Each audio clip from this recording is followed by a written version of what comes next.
And we're live. Hey guys, it's Dice Roller Josh here with the people from the Tabletop One Shot RPG group here with me to play a fun game of D&D 5e. This is my second session of the DM running whatever running as a DM, and I hope people had fun the last time, and I hope we're gonna have fun now because I have a cool concept that I want to implement that hopefully will develop into a really cool story for this one shot.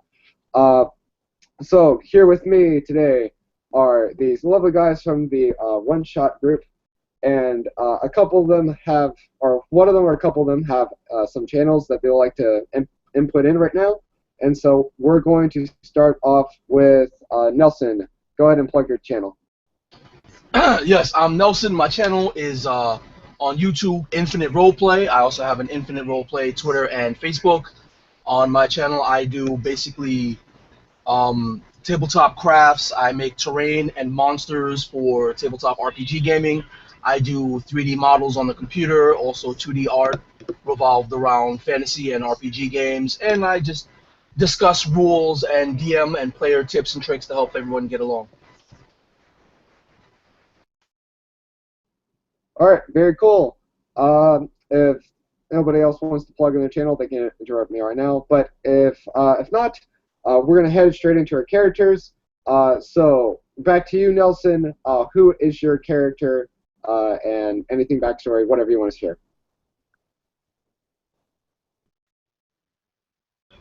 Yeah, I'm Garrick Belgerfind. I'm also known as Redbeard. Not because the color of my beard, but you'll see when the battle starts where all that dying blood goes.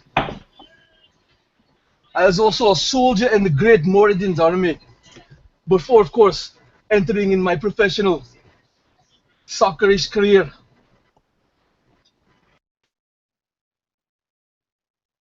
All right, coolio, coolio. Now we're going to head on to Jim. Who is your character? I'll be playing a tiefling sorcerer named Cooley. Cooley is all mouth with very, very little bite to back it up, except for that handful of spells that he has that he likes to sling to either kick your butt or to get his butt out of there. Yeah, he's he's just got a big mouth, and he's running from his guild currently, trying to stay away. Not necessarily a thieves guild, but more of an artisan. He is a woodworker, and you always tend to find him whittling away at a block of wood in his hand that slowly but surely continues to take shape. Cool. And now we're going to head on to Mark. Who is your character? Hey, my character's name's Tordek Bronanvil. He is a rogue mountain dwarf, and he's really loyal to his friends. But if you get on his bad side, you're in some pretty serious trouble. You have to do something. You have to do something pretty bad. Give him a reason to. But if you give him enough reason, you better kill him before he kills you. He has a bit of a drinking problem. That's kind of one of his big flaws. Is he'll get pretty drunk and kind of lose control of himself. It's about the only time he does lose control. He also was in the army, and he was a scout in that army. Very cool. All right, so now we're going to head into the game, guys, and what exactly this is. You guys are an Enchanto-Ball team. What an Enchanto-Ball essentially is a mixture between soccer, rugby, and American football, all mixed into one with different rules, but in a fantasy setting, of course. It was developed by gnomes from ancient times. Inputted in about a millennium ago. They figured out how to enchant balls to be able to kick them in order for the players to be able to do some cool tricks with them in order to have a more fun game. So of course that can play into whatever you guys do if you want to do something special with the ball. And the ball itself looks like kind of stone, like it was made of stone, but in like these line creases that look very technology-like. If you think of Halo, kind of those kind of cyber lines, that it emanates blue from it. This blue light. And you guys have been together for whatever long time ago, but you've been together for a while, and you guys know each other very well. Whatever your reasons for becoming Enchanto-Ball players is whatever. But by either a very good stroke of dumb luck or by skill or a mixture of both, you guys have managed to make it into the Grand Championships of the kingdom, the major human kingdom that is basically built on the old stronghold of Gnome Lands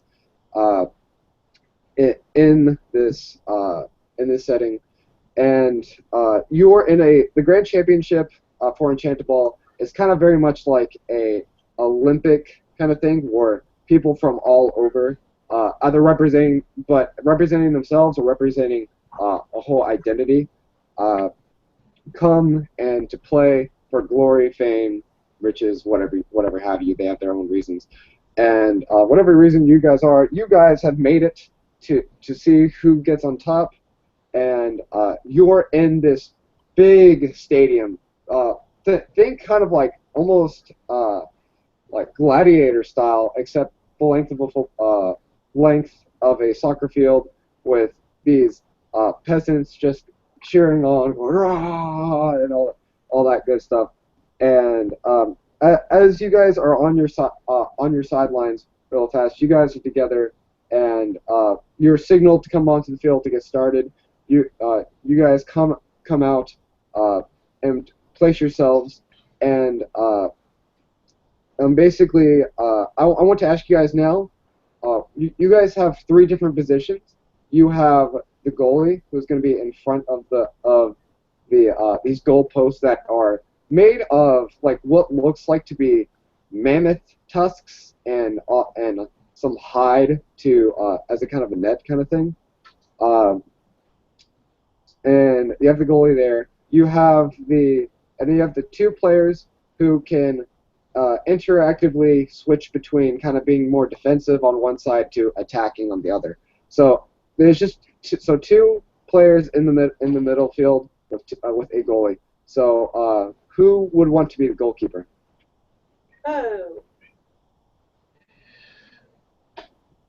I don't know. I think the tiefling with his mage hand might not be a bad goalie. If the tiefling had mage hand, yeah. Oh, I thought you mentioned that you had it. Don't worry. Garrick's got it. I've got size, I've got armor, and I've got mage hand. Here, I'm actually pretty quick. So like yeah, definitely being quick would help you with reflexes to get that ball out of there, or to kick the ball, like try to get the ball in or anything, or avoiding the enemy while doing this. So it can go either way for whichever you guys want to do. I think I should be out on the field. Sure, Cool. I'll be on the field too. Alrighty. Let's see. So we're gonna have Garrig as the goalkeeper. So you 2 will be on the field, and as you guys go out onto the field, there you see in the middle a gnome in like what would be a referee uniform, but more fantasy looking kind of, and he has what looks like to be a megaphone, but it just looks like it's how do I explain it? It's like a megaphone where you hold it like that, but it's like the Enchanto-Ball emanating these kind of cyber-looking lines that emanating blue so that he can definitely amplify better.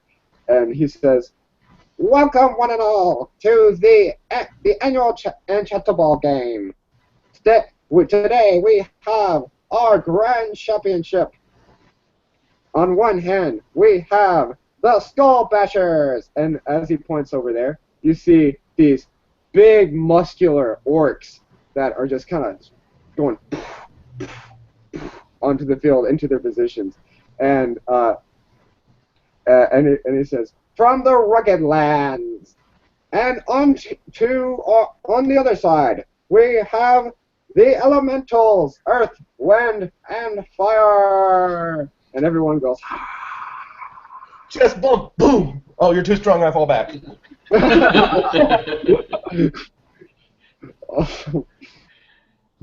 it says, and he comes and says, the gnome guy starts to go,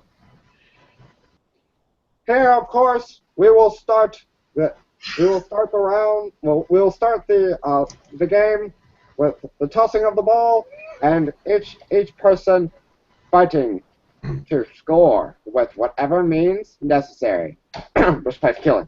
Anyway, uh, anyway, on to the game. Players, take your positions. I take my position between the two mammoth tusks that's acting like the goal, and just to sort of amp up, forgive me, the crowd a little bit more, I start just throwing firebolts straight into the air. And as you do that, people are going, fire, fire, fire. I'm going to walk up face to face with my half-orc opponent, or orc opponent. Orc Opponent. And using thaumaturgy to make the ground shake with every step. And I do me a favor, do an intimidation check. Oh, I got that. Yeah, 26. All right. So as you do this, you're going to the center of this, or as you're shaking the ground, and you look at him, and you see this, like, he's looking serious, but all of a sudden he kind of breaks composure and kind of goes like scared, but then he tries to go serious again. But so he's going to be the guy that's going to try to get the ball first, but when he rolls, he's going to be at disadvantage. Okay. I watch this, and as I see that, I look over at the guy squaring off next to me, and I give him a wink. Very cool, very cool. All right. Let me go ahead and do this. And then as I come up to him, I stand in front of him, stomp the ground, and I make it sound like a big clap of thunder. And then he's still trying to like hold his composure, but he's still kind of, moving his mouth like. Point to him. Just point to him. So I'm guessing that Cooley is going to be the guy that's going to initially get the ball first. Sure, gonna try to. Try to.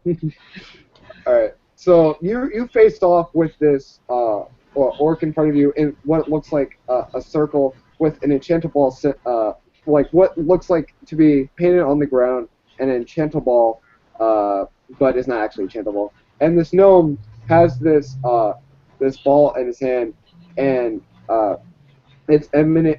As it kind of looks dead, he kind of shakes it a little bit, and it starts to emanate this big burst of blue light and come back and come in this contained light, and it says, "Are you ready?" And you can give him a nod if you're ready.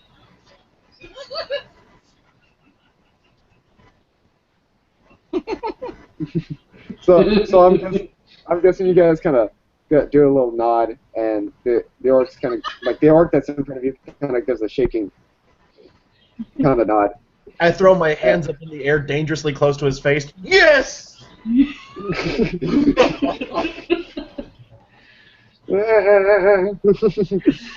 I need all the help I can get right now. And it says, "Ready, set, Enchanto-Ball!" And he throws it up in the air, and it hits the ground. And I want you, Cooley, to make a either an athletics check, reflex. Is it reflex? I believe. Let me look at the sheet real fast. Acrobatics? Or acrobatics, whichever is higher. 12.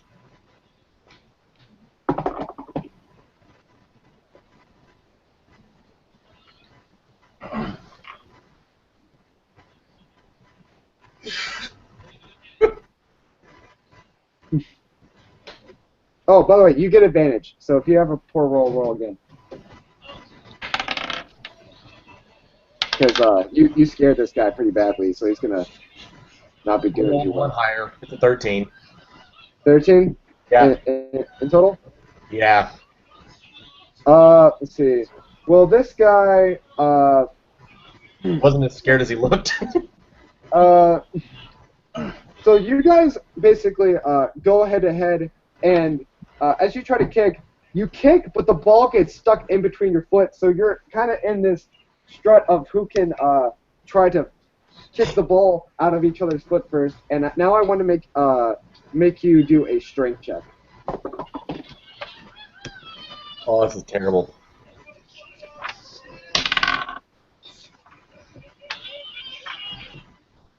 Well, As you do this, he kicks it out of your foot, and he starts charging with it. And I want everyone to roll initiative.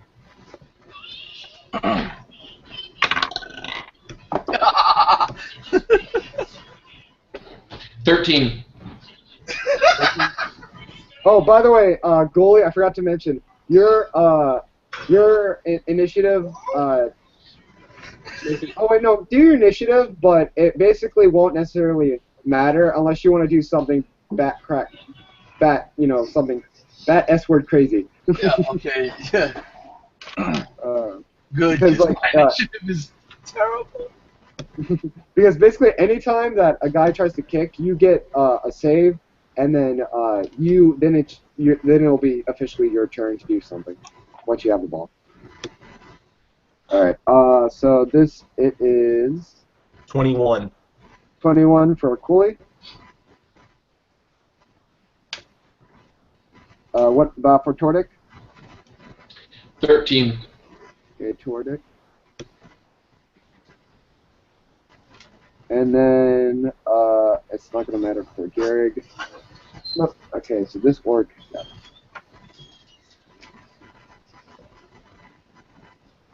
And he got that, and he got that. Okay, so. And a. Okay. So this first guy is going to start going like towards. Let's see. He's going to start going towards Garrick's side, and he's going to. He makes it far enough for his movement. Maybe not close enough to get a great shot at you. So. And he's going to try to dodge anybody that's trying to go after him with the ball, and then his next turn he's probably going to try to score. And so anybody who tries to go at him, he's going to make an athletics check, I believe, or a acrobatics, whichever I decide to do, and and it will now go on to Cooley's turn. Cooley's gonna cast Expeditious Retreat. Tell me what that does. I can when I cast it, and on every turn after, I can use a bonus action to dash. All right, cool. So basically, for your bonus action, you're dashing. Yep. And then I'm gonna use the move. Am I able to make it to him, or? Yeah, you're definitely able to make it to him. Cool. I'm gonna try to take that ball. All right. So how exactly do you want to take the ball? There's a couple different ways you can. I'm gonna try to slide in there, all distracting with my feet, trying to jumble up my feet and use my tail to hit the ball out of the way. All right, cool. Make a. I'm assuming that would be either an athletics or acrobatics. Well, I will do everything I can to try to use acrobatics checks this entire time. Okay, acrobatics. That seems, since you're trying to do a trick, that seems more acrobatics to me anyway. And he'll make a save. Sweet. 22. Let me look here. All right. I'm just gonna use flats to be fair. So you as you come in, you swing with your tail, and it whacks the ball out of the way, and landing about maybe 5-10 feet towards probably more towards you, towards going over to their side, but kind of off to what your left is. So it's out in the open for anyone to take. Since you already did your movement action, or you still have movement action? I've done my bonus to already to dash, so I still have my move. All right, you can go ahead and move to it if you want to take it. Cool. I'm gonna move to it, and can I kick it to the deck? If you kick it from there, you're basically on your side of the field, and it's not going to help. Unless you want to kick it to your teammate. Yeah, I want to kick it to Tordek. Okay. Tordek is back towards somewhere in the middle. So go ahead and make a dexterity check. 10. And what? 10. A 10? You kick it towards him, but it makes it about, it kind of goes somewhat halfway. So you're kind of midway between the goal and midfield. So it's between, there and there. So Tordek will have to make a move to get it. Okay. All right, so it is now, since basically I put the orc in front of you, I'm going to make Tordek go next. All right, the guy in front of me, I want to trip him first. Okay. Try to get him trip him onto the ground. All right, so I'm guessing, what kind of check do you think that would have to be? Either strength or athletics. I think for grappling, it's usually just strength or dex. Or is it athletics? Yeah, it's your strength versus your target's either strength or dexterity. Okay. Okay. So go ahead and do for that. Go ahead and do a strength. And I'm gonna do the same. Okay. I got a 15. All right. Since I'm just doing flats, I don't really care about their bonuses or whatever. As this guy starts to go over, or seems to try to go over to where the ball is, you stick out your foot really fast. Your humble little nimble or stocky little dwarven foot, and sticks it out, and the orc trips on it and falls flat on his face, and he will have to use if for someone who's prone to get up, is that a full move action? After move. After move, that's what I thought. He'll have to use half his movement to try to chase after you the next time. Okay. Now I'm going to use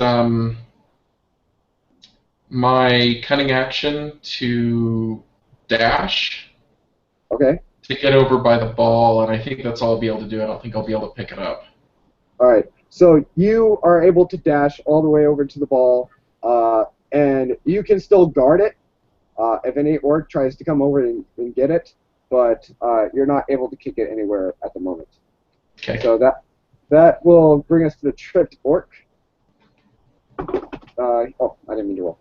He's going to get up and move over towards you, and since like it takes about one move action to get halfway towards the goal, and you're about say halfway of that, he's able to get to you, and he's going to try to kick the ball out of your feet and get it back to where his guy is.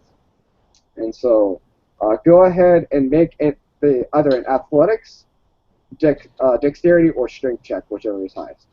Okay. I got a 13. All right. You actually,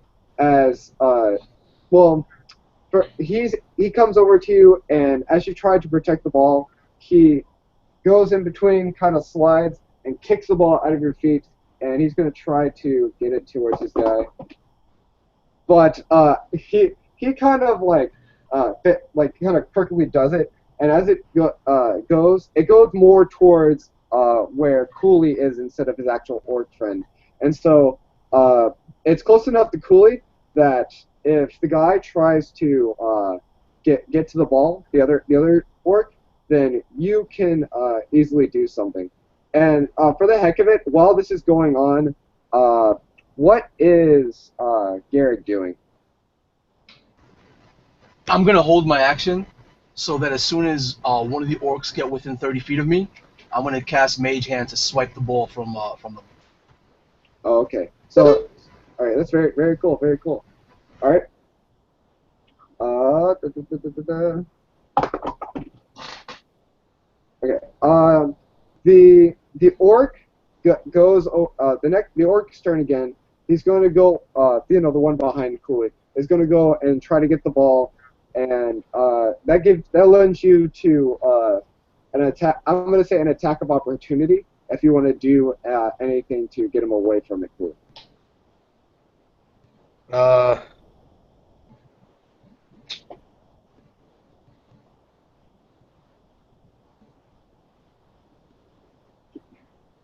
Okay.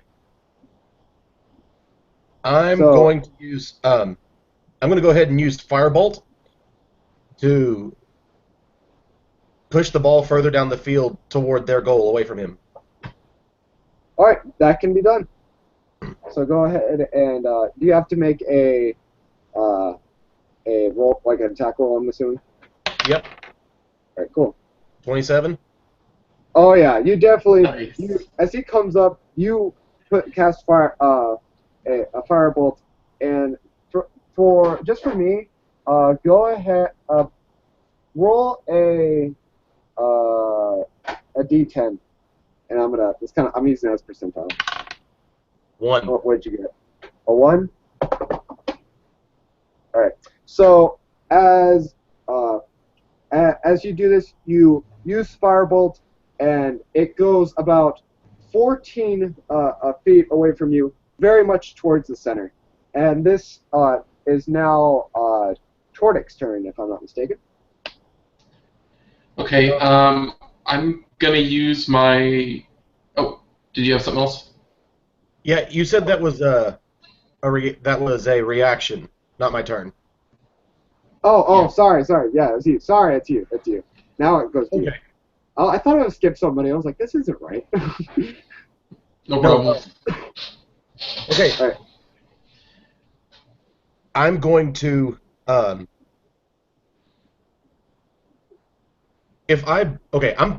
trying to get to the goalie now. Yeah. You can. With my bonus action and my move, I'm trying to get to the goalie. Would I be able to make it to the goalie? How many feet is it? I can move 60 total.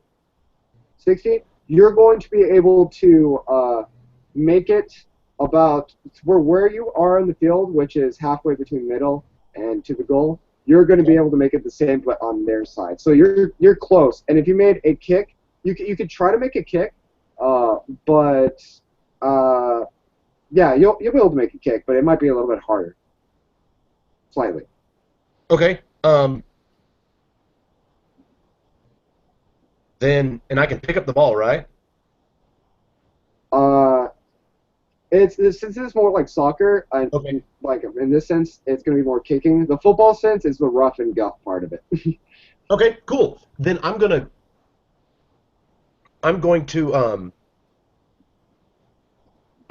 go with the ball, go up to the ball, and take the ball as far far away from the guy who's on me as possible to get the best angle. All right. So And, you go. Oh, and I'm going to use my action as well to dash. All right. So I'm going to get an extra 30 feet. So Okay. You'll be I wanna definitely in range to kick. You'll be in range to kick. Yeah, and so I'm trying to get away from them. yeah. So you dash all the way to the ball, kicking it just enough to where you can, slowly pass it to yourself every time, like regular soccer players do, and you don't have to make any check for that. And you get indefinite kicking range within the goalie, and you stare him down. And let's see here. Now it is Tordic's turn. Okay. You can do it. Would I be able to use my cunning action to disengage and catch up to him and make a shot with the ball that he has? Let's see here. From where you are, we said you were about center, right? Ish. Yeah, a little back from center because I went back to get the ball. Okay. If you go, you may be, okay. You may be a little bit behind him, but if you have anything with you to like try to push that ball in, you can. Okay, well instead what I can do is I could use my cunning action to dash and just take the attack of opportunity and then try to make the shot. I'll do that. All right, cool. So he's going as you go. That orc that you tripped wants payback, and he tries to stick his foot out. And so tell me, give me a I'm gonna say acrobatics, acrobatics, possibly athletics, and dexterity, not strength. Check which one, other one's highest. Okay, I'll use the athletics then. I'm All right, proficient now.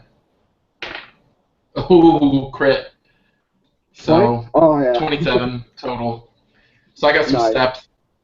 Yeah, you get actually for the crit when you he tries to put his foot down.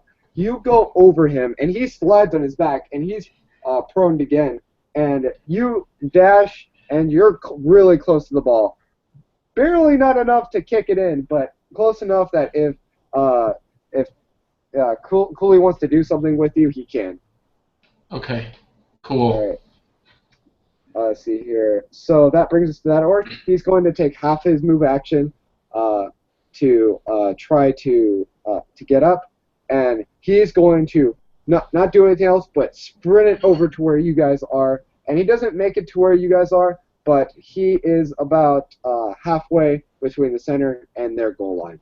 And then I'm going to say, what is Garrick doing anything right now? Like any little mementos or anything like that?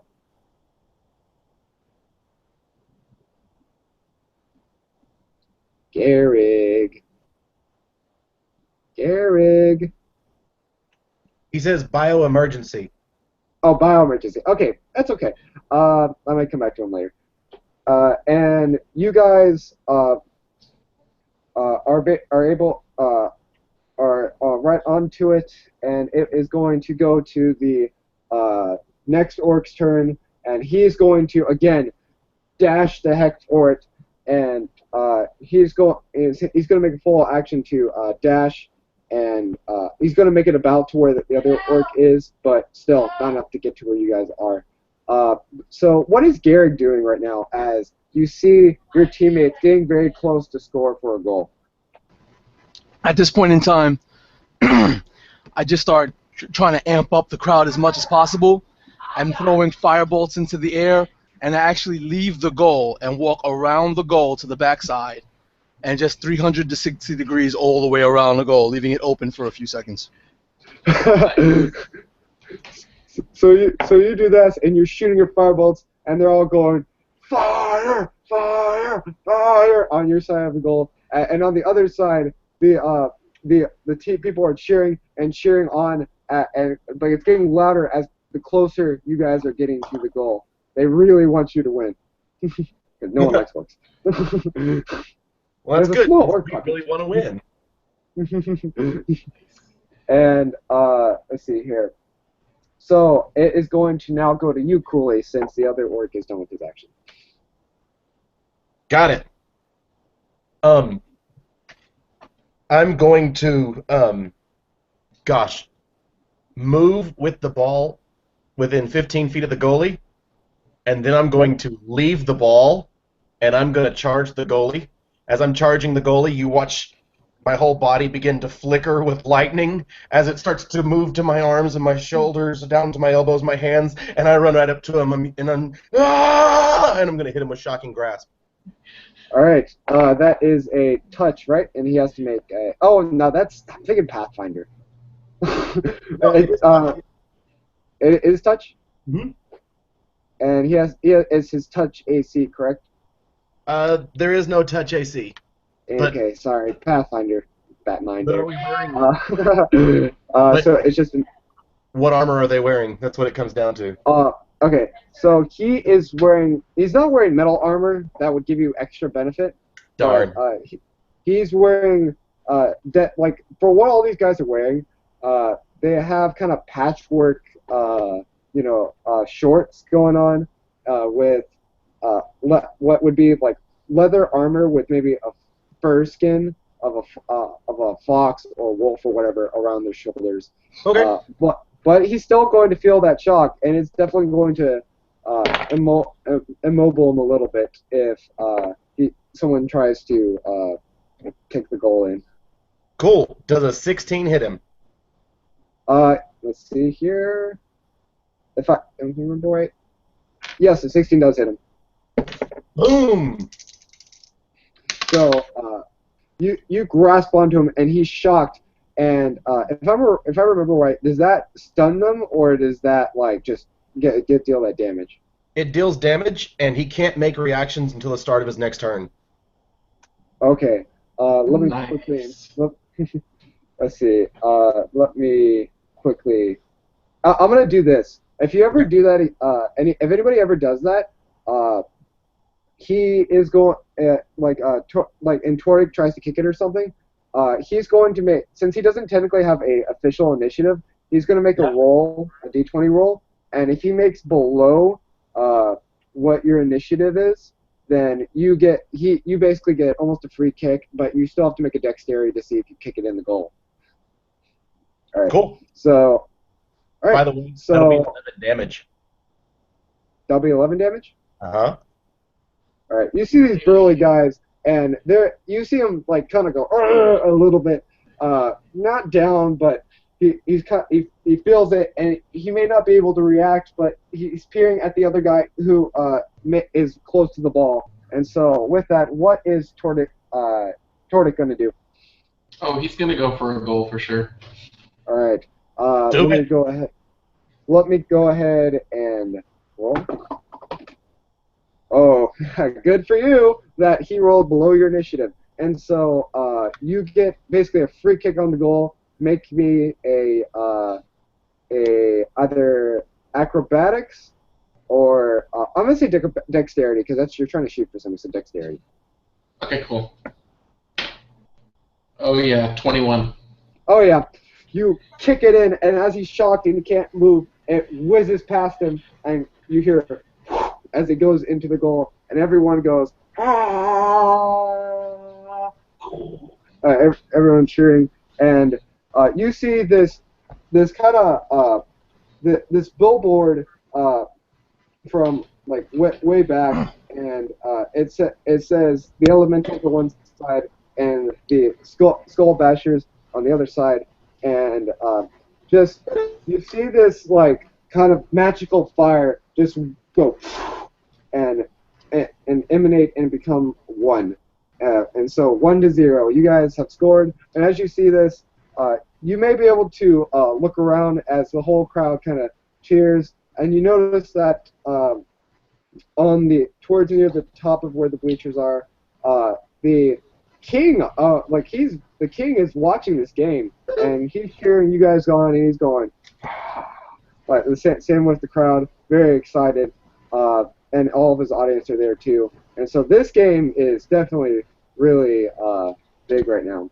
And so with that, the goalie scruffles around, gets the ball, and he is going to try to kick it out. He has to do an initial kick, away from you guys. So, do you get what? Do we get to reset or anything? Yeah, you kind of reset into your positions. Okay, just for my knowledge, because my spell is concentration based. How many minutes after that goal passes before we start back up? I'm gonna say since that guy was shocked and he had to kind of regain his composure before he tried to do anything, I'm gonna say about 2. Okay. All right, cool. Um, so you guys are about midfield, like kind of lined up with the orcs, and he's going to. Oh, by the way, I want to ask, what was Garrick doing while they scored? I'm just while they scored, I'm still just walking away from the goal, sort of amping up the crowd. You know, I'm screaming at the top of my lungs, knowing nobody can hear me over the roar of the crowd. Still steadily throwing bolts of flame in the air. And then when it comes time to reset, I go back to my goal, and I want to hold an action. And All my right. action is to be after they drop the ball, I want to firebolt one of the players on the center line. All right, you can definitely do that. And so what's going to happen is right now the other goalie is going to line up. He punts or kicks the ball up in the air to make it towards about midway, and so everyone that is not the goalie is going to make a either athletics, uh, acrobatics, and even dexterity, flat dexterity if you have it, whichever is best. Okay, and just tell me what your number is. I got a 19. I got a total of 18. Okay. So, that's for your hit, right? I'm gonna assume that's for your hit because you're not the one trying to get the ball. Oh, yeah, I meant okay, cool. Well, 5. Yeah. All right. So what happens is that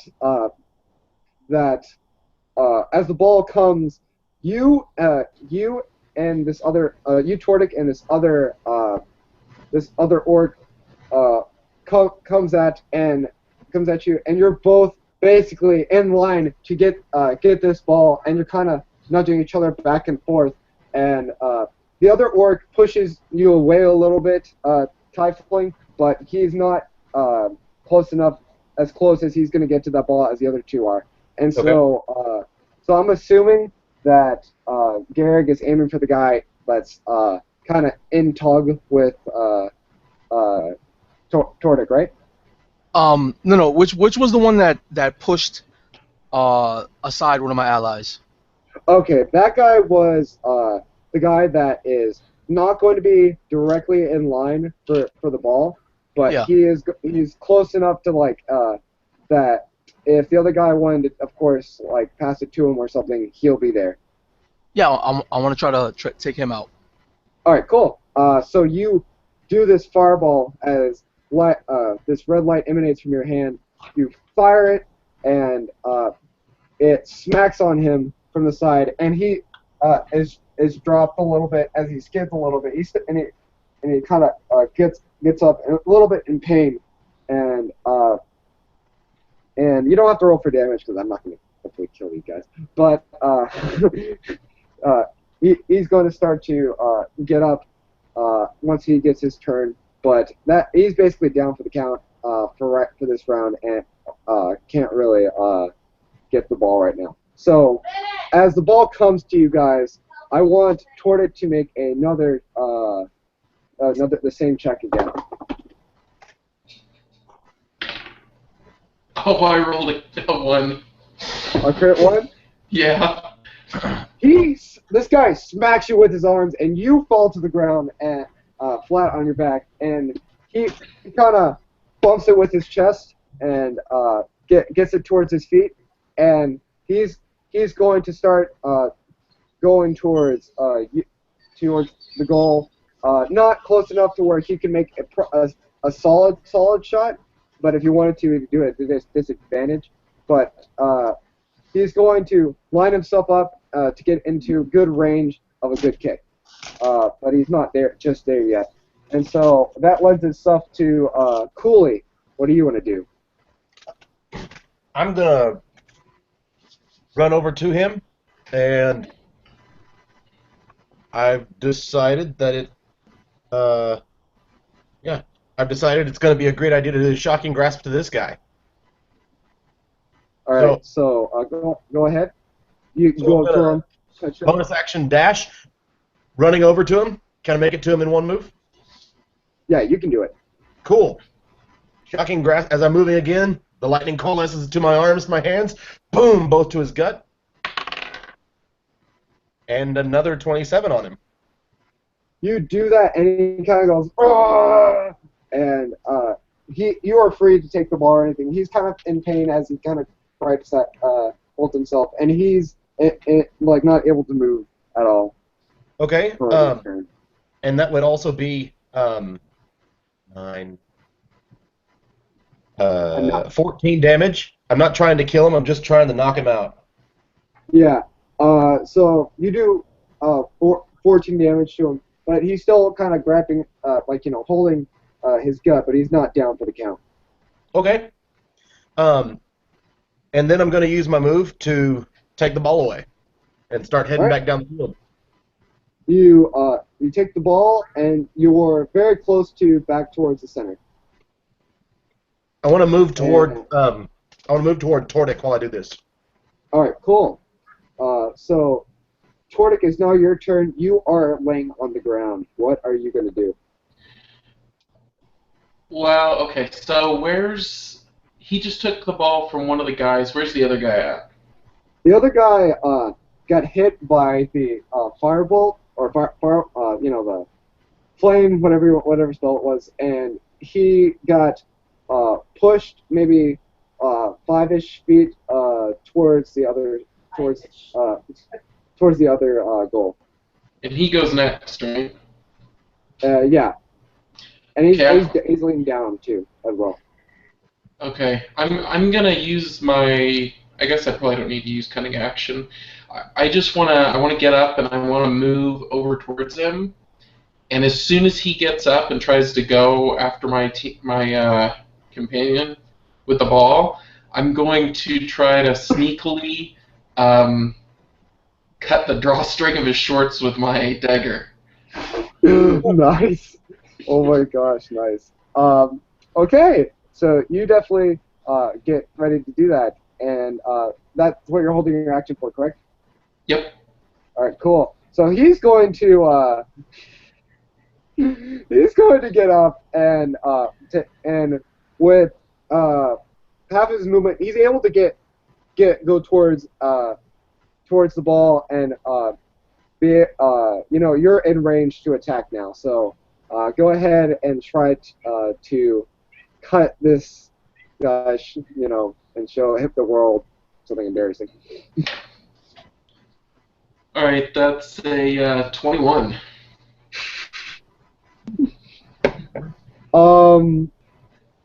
I'm gonna say describe how you cut this guy's shorts off. So I head towards my companion, and I just time it right so I don't get up right away. And as I'm getting up, he's getting up, and I go right past him. And only if somebody's really paying attention, they'll notice. But as I go past him, his drawstring just snaps, and his shorts fall as I'm going by.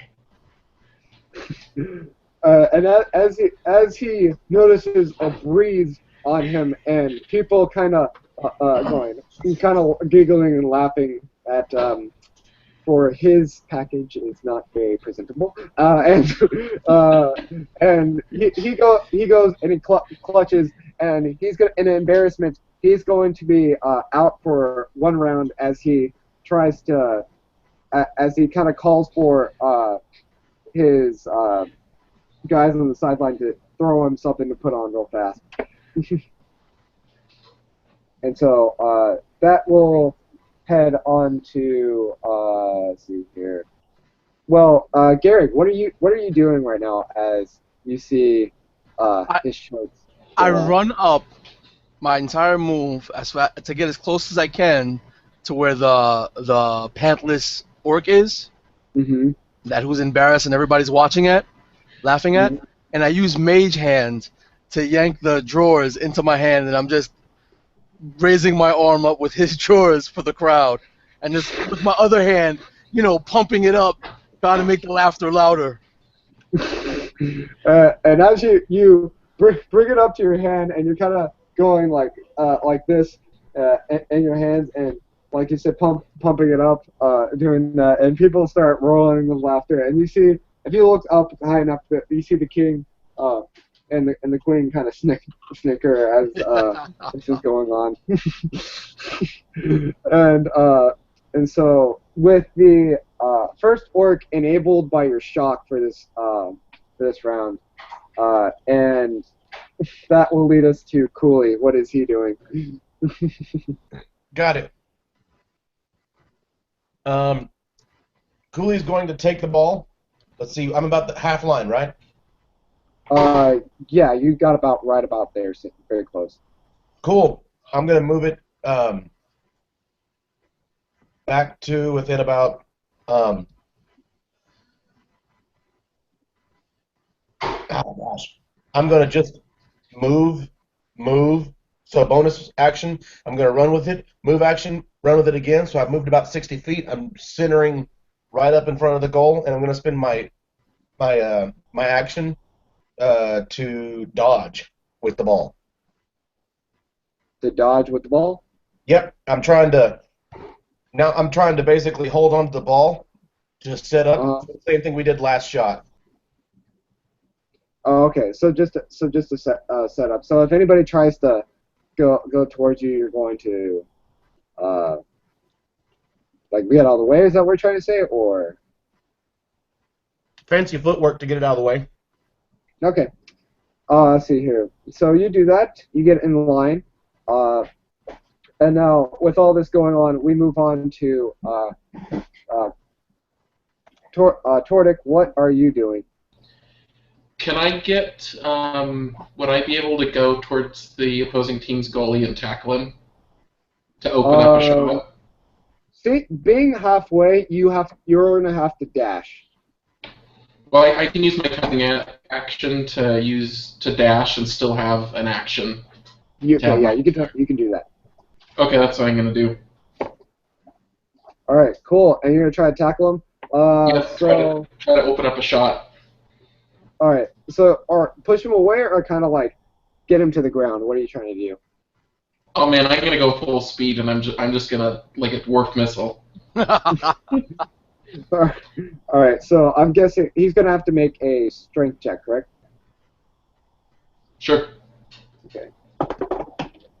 Go ahead and roll for well, I'm guessing. What do you have to roll for a tackle again? Do you remember, Jim? For what? A tackle, or like it was the pushing out of the way, but I'm kind of apply it. It was the attacker's strength roll versus the defender's strength or dexterity. Okay, go ahead and roll strength then. Okay, I did. So I got a 22. Oh yeah, you easily push him out of the way, and that will make it a lot easier for Tiefling to try to do something. And with the drawers in his hand, what is Garrick doing right now?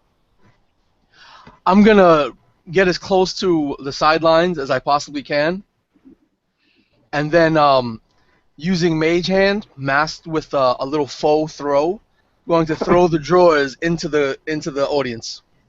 So you go to the sideline and you do exactly that, and people start grabbing the shorts and kind of pumping it up, and then people are kind of fighting over it, like as a souvenir kind of thing. I just kind of see it rip in half, and people are fighting over the scrapes of these drawers.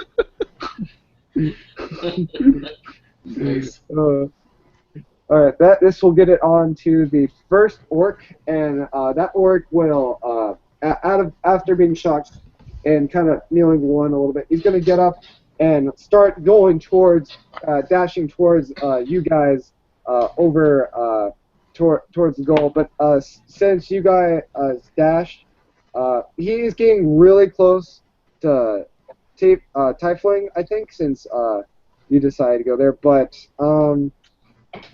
I think he's barely. Well, let's see. Not Typhling. That's your race. Cooley, you're basically. I would say. Are you more closer towards? Did we say you're more towards the goal, or like kind of midway between halfway and the goal? More of the goal. Towards the goal. All right. He's gonna be right behind you, but he's not gonna be able to do anything. But if you fail, he might try to do something. Okay. All right. So that brings us on to your turn. You are in line for a shot, and it's been made easier with that goalie out of the way. What are you gonna do? The goalie's out of the way? Yeah, because he tackled him. He's down. Sweet. I'm going to use my bonus action to dash. It's not really dashing. I'm going to gingerly use it and my my bonus and my move. I'm going to just really look like I'm going to go fast and then really slow down and then gingerly kick it in right into the goal. All right. This is going to be amazing! Being extra close, roll your dex, but roll at advantage. Thank you for advantage. Would have been 4 on the die. It's a. Look at me. Watch me trip over my feet. I said I'm air, right? I tripped over air. 19. 19. You kick it, and it goes in, and people go air, air, air, air, and they roar as you kick it in, and that scoreboard goes from one big flash of flame and goes to a flaming 2. And so we're gonna set up again, hopefully one last time, to see who wins this championship. I'm gonna run back to the goal real quick. Garrett, do you want in? No, keep doing what you're doing. Keep doing what you're doing. All right. Yeah, walking back to the goal, I'm just jumping up and down, just sort of really trying to amp everyone up. What about you, Tordik? Man, I'm gonna walk back to the middle on my hands, just showing off. And people are cheering on, and the king and queen are both going clapping on the top. So as you line up again, the goalie is going to, of course, try to kick it, and he kicks it. You guys are in line. Roll again like we did last time for being at the middle. Just your whatever that high check is. Can I use have a ready action? Or I would like a ready action to use firebolt on the ball again, but to shoot it back toward their goal before it hits the ground, or before. All right, that perfectly possible. So okay. Go ahead and so instead of rolling that save, roll your firebolt. I'm shouting, go for the goal, go for the goal, and I'm gonna make that attack. Hearing that, Tordik, do you want to, if you see the ball going, are you gonna dash instead of trying to bump heads with the other guy? Yeah, I'll definitely try to go intercept it and make a goal. All right, cool. 24. So, 24? Oh yeah. You, as it is mid-air, you are like and coming towards where you guys are bumping heads a little bit. You cast firebolt, and you push the ball a good amount, and roll a d10, and I'll roll a d10 too, and determine where it goes, how far it goes. Okay. I rolled a 9. It goes about 17 feet from about 3/4 of the way to the center towards it. So it's about midway between center and their goal. And see here. And so, Tordik, you're going to get ready to move, but first, that orc is going to see this and quickly try to get over there. And he's going to get over there, and if you want to do anything, you have an opportunity of attack because you're right next to him. Yeah, I'll try to trip him. Okay, so go ahead. I'm get like you automatically do. Oh wait, he has to make a. I'm gonna guess it's like any kind of check. What did you roll? If I'm adding strength, I rolled a 17. Okay, so you do it, and as he goes flat on his face towards the ground, and you are able. It is now. Since you hold it in action, Cooley, I'm guessing that it's not your turn right now. Right. I now go before the first orc. All right, cool. It is now you, Tordic's turn. Okay, I'm going to go for the ball and get it as close to the goal as I can. As you Hi. reach, as you go and you get the ball and you're starting to head towards the goal, I want everyone to make a perception check.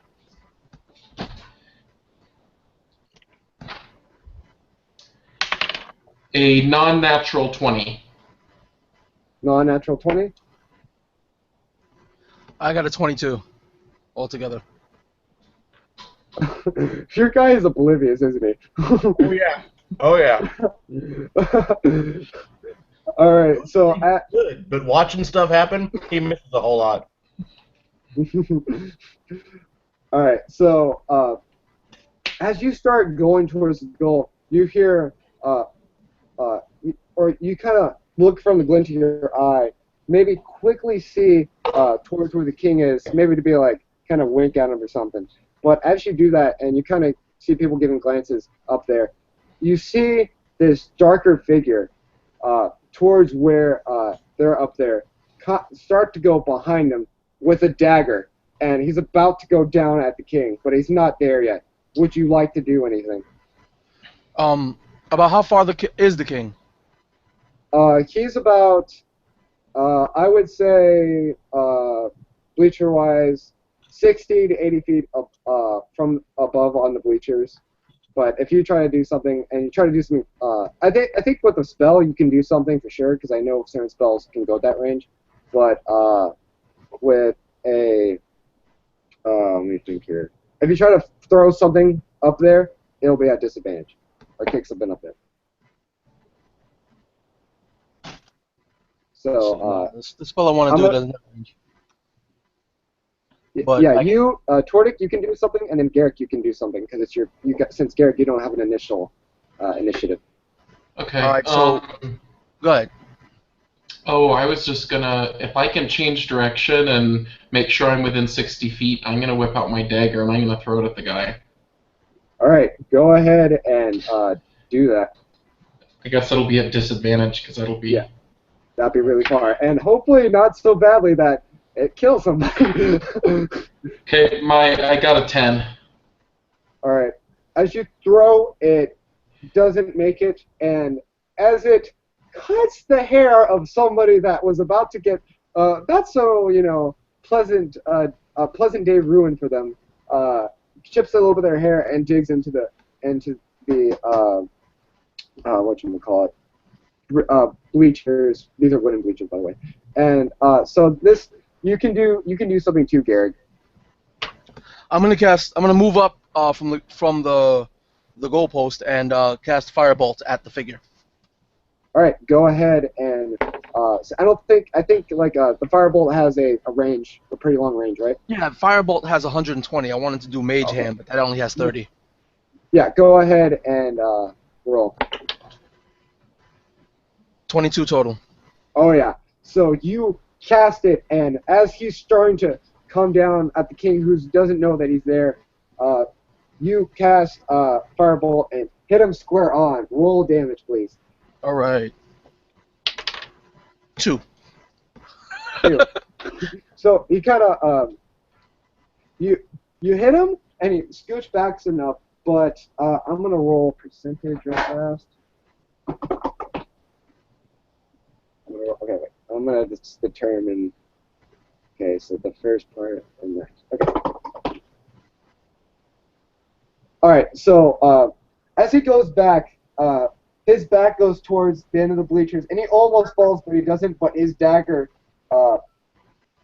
drops down, and you see two guards like quickly grab him as he's scuffling, and he goes off.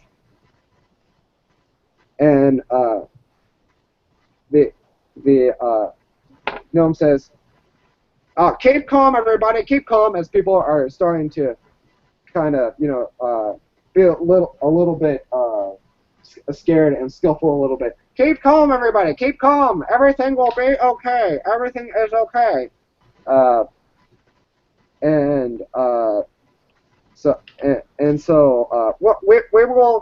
We will restart the game from the middle. Everything is okay. Yeah. I was gonna try to score while everybody was distracted. Well, actually, if I can, I'm the DM. I can do whatever the hell I want. I'm gonna say, since that's a good idea. I'm gonna revise that and say, as he's saying, everything is okay, and everyone's distracted, and even that orc that was looking up kind of looks up a little strangely, but kind of like kind of with a weird look in his face, if you want to describe it. You can do try to do anything with the ball. Okay, I'm just gonna try to score from as close as I can. All right, so you can go up and roll me a dexterity. Oh, I rolled a 1. As you kick, you kick it and it goes straight into the guy's hands, and he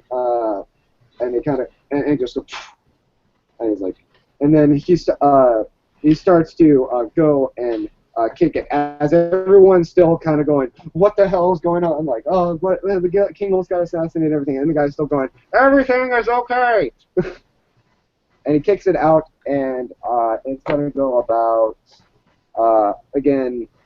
halfway, so closer to you, almost right to you, Tiefling, and that other orc. All right, so the ball's still in play? The ball's still in play while everything. Yeah, I revised what I said because it was a good idea what he said. All right, So, cool. Yeah. I would like to do something, so let me know when I have a chance. What are you trying to do? Well, I left the goal open to shoot the firebolt at the assassin. When I get a chance, I want to continue to close distance to the orc that's closer to the tiefling. Uh-huh.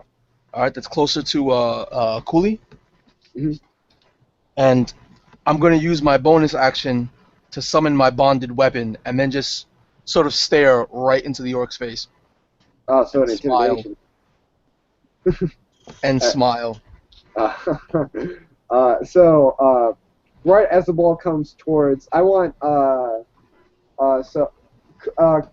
Cooley, roll me a athletics or whatever. Anything? 19. 19? Yeah. So you're able to get the ball and do whatever you want to it. But as you get the ball, you see your goalie come up and summon his ball and weapon in his hands. As you see this kind of mystical purple dust out of his hands turns into a. Oh wait, no, your bonded weapon's just something you can pull, right? Yeah, it's not like the warlock one. It's actually a physical weapon. Oh, okay. So mine's a regular old-fashioned warhammer. So you pull. So instead of summoning it like I was about to do really coolly, you just take it off your from the side and you go and you stare at him and do. No, it's a magical summons. Oh, I magically summon it. Oh, okay. I just reach my hand out and sort of almost like a shadow. You see a shadow of a warhammer flying towards my hand from the sidelines. And about halfway through, you see it slowly start to materialize as particles start hovering around this three-dimensional shadow. And inches away from my hand, it forms, and I catch it in my hand. Then I just hold it at my side and just mean mug that orc. with the mean mug, do a intimidation. I think I'll even give you advantage for that cool, that really cool description. All right, cool, thanks. All right, I got a 19 and okay, a 19 and a 10. I'll go with the 19. You look at him and you stare him down with this bonded weapon, and you go, "Rah!" and your dwarven fierce look, and he looks at you, and he kind of looks a little puzzled, but he looks like he just brushes you off, and he goes towards the ball. But Tiefling, you have you're first in initiative, so go ahead and do what you want to Wait, do. 1 second. If he moves away from me, I get an attack of opportunity on him. Okay, yeah, do it. All right. Gotcha. Son of a bitch, I got an 8.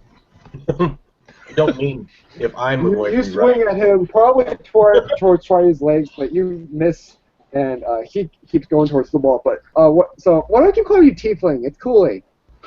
My name Cooley, is not Tiefling.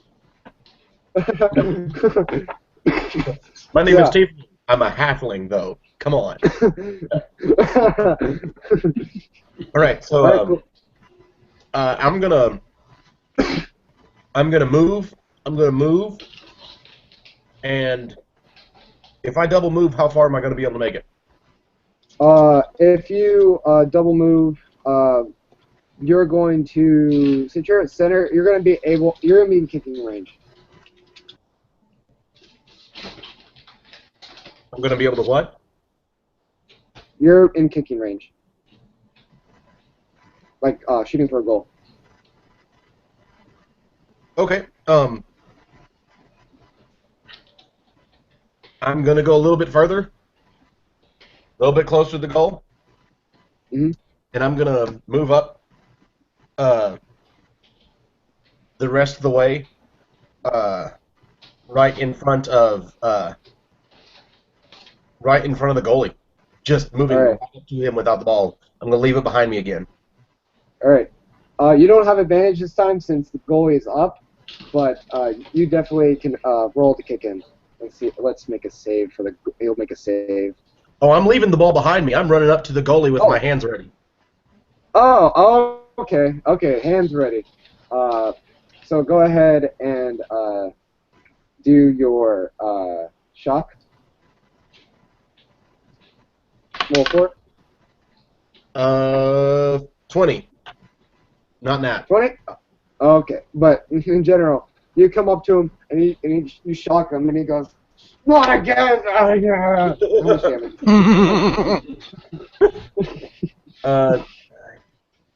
14. All right, you look at him and he's not done out of the count, but he looks at you and you see that he is on the verge of he just looks really bad, like absolutely terrible right now. Cool. All right, and he is going to hold it for a second, and so Tordik, what were oh no, it is the other orc's turn now. He's going to now, since you left the ball, take it and did you go halfway? You went up over there and left the ball and then went down, and so it's towards the goal, right? Right. Okay, I see what you did then. He's going to go dashing towards the ball, and he's going to kind of cover it, but he's not able to take it or anything because he's not necessarily super close enough because he got moved back a little bit. Okay. So if you or if Tordik tries to get the ball, it's going to be an attack of opportunity for him. I can get the ball. Oh yeah, you can, and you, Garrick. Hey, Garrick. Also, roll initiative for me since you're away from the goal. What was that? Roll initiative for me. 14. 14. So I'll make you go before that you. Oh yeah, you go right before Tordic. So what are you doing, Garrett? So I'm about at the halfway mark, right? Yeah. Okay, so I run 25 feet up, and I cast Mage Hand, and just sort of coax the ball into the goal. Do a dex.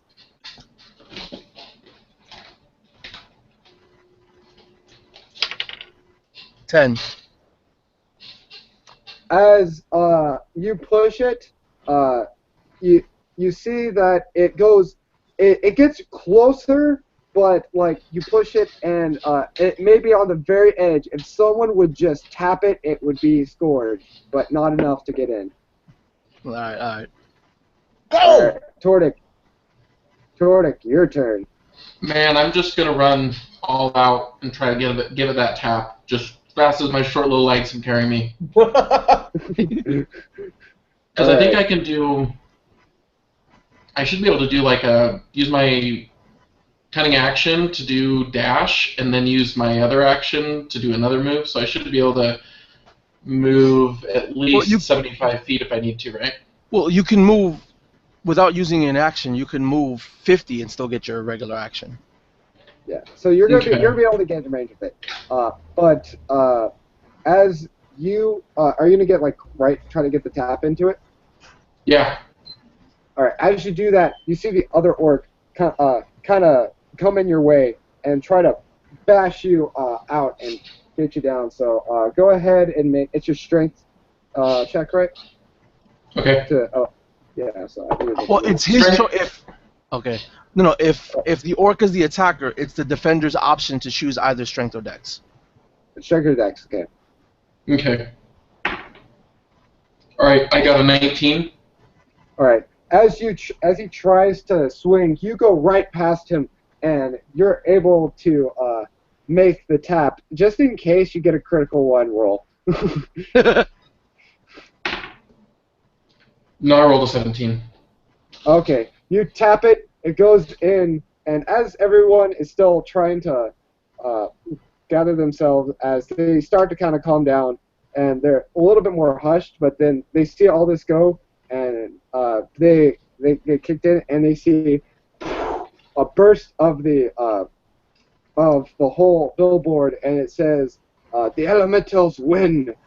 Everyone kind of goes, and everyone kind of cheers, and the king, who is still like kind of shaken up there, and is still kind of frightened, kind of starts to slowly clap his hands, because like since he's and starts going woo a little bit, and he says, because you guys definitely were his saviors.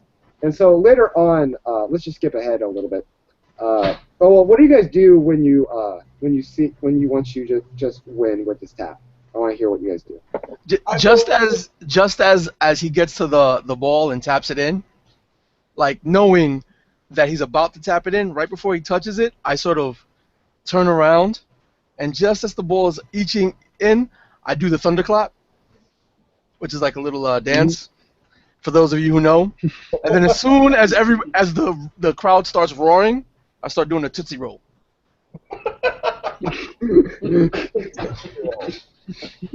Nice. Wow. And man, good thing you took the attention, because I was going so fast I couldn't even slow down, and I just like run face first into the goal, like with my face right in the net, because I couldn't slow down. I was just going so fast. Nice. So what are the rest of you guys doing? I'm going to take off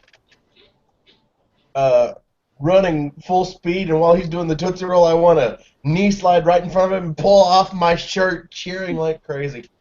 Oh, did I ever mention I'm about 400 pounds?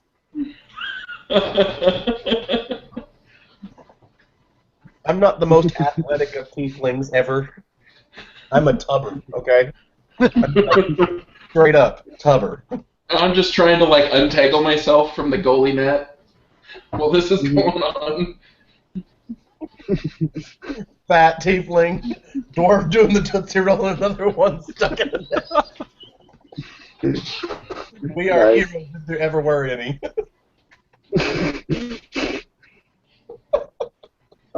Alrighty, so as that happens, the ceremony like the you see people bring out this humongous gold cup that's engraved grand champions with the elementals on the bottom, and you see that the king himself is the one bringing it, which is not usual, but he kind of took it out of the hands of whoever came down, took it out of the hands whoever was going to bring it, and like he himself is going to give it to you guys as you're lined up, and the as the little announcer says, the elementals are the winners, and he comes up and he says, you guys saved my life. You're welcome. It's no problem, my king. He's like, there's, and as he hands it to you, and you guys take it, he says, you guys can celebrate tonight, but in the morning, come towards my castle. My guards will let you in, and you will be granted an audience. There's something important you must do. From what you showed me today, I know that you can pull it off.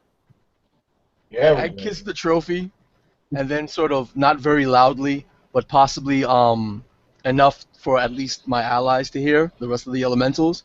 I'm like, I'm not going to let no silly assassin take away our victory. What assassin?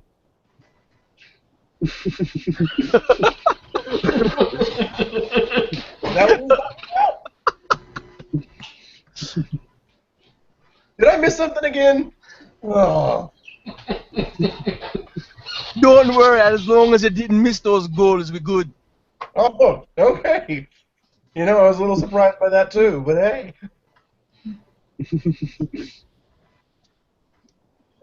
And so you guys get to party it out the whole night.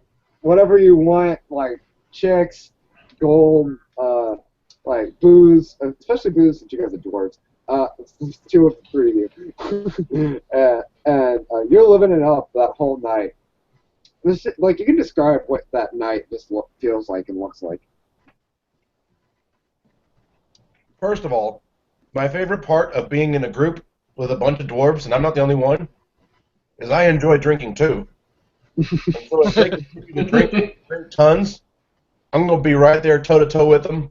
What do you want to drink? Okay, sure, I'll drink that too. What does it taste like? Really? Okay. I bet I can drink more. I mean, I got the weight to carry it. I'm drinking out of the damn trophy cup.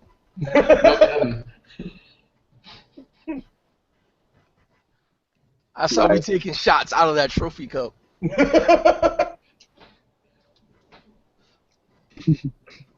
What about you, Jordan? That's exactly what I was thinking up until he said that. You guys kind of take sips. It's a big cup, right? It's like I'm not a real sports guy. Whatever that big one is that the hockey players get, it's like huge. On your gourd. Ah. So it's more than half as big as you. Yeah. Nice. And with that, you guys will soon wake up and be going to the king for audience. And just wondering, do any of you need a bio break? Actually, I could get some more water if you wouldn't mind. All right, go ahead and take a bio break. I'm gonna post this on the tabletop one-shot group and RPG Brigade so they can start watching us, and we'll get right back into the action. Okay, cool.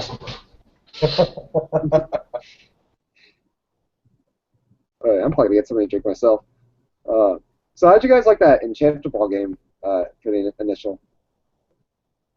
Man, I'll tell you, I honestly wasn't able. I was looking at it going, there's no way I'm going to be able to do anything. Let me be goalie. Please let me be goalie.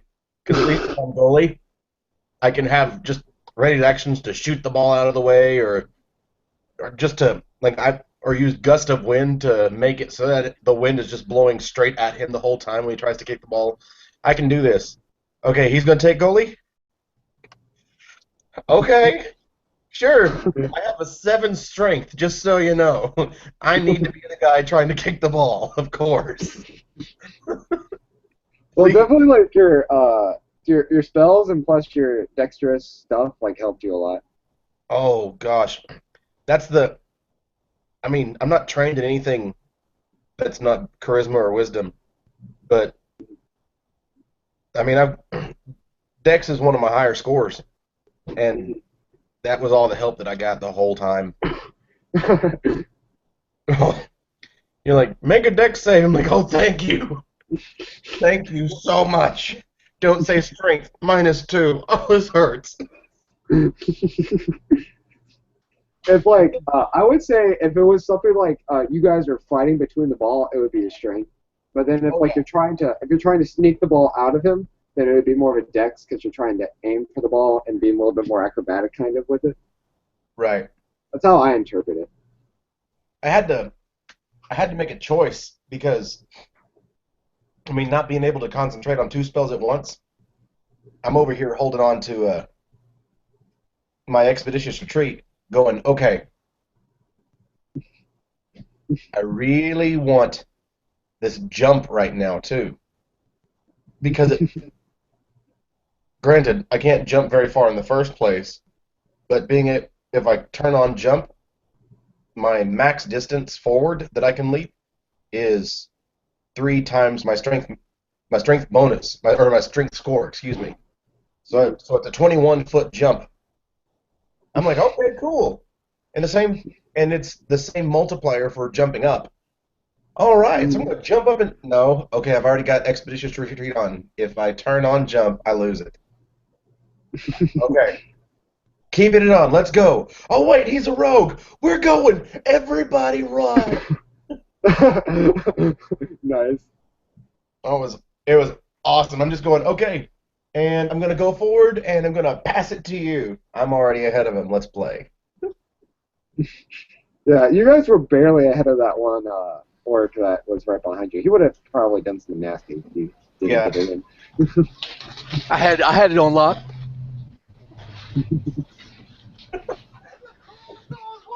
I was like, orc, sleep. Oh, that would be terrible. Dude, I didn't cast any of my non-cantrip spells. Oh, I did. Yeah, you were making liberal use of them.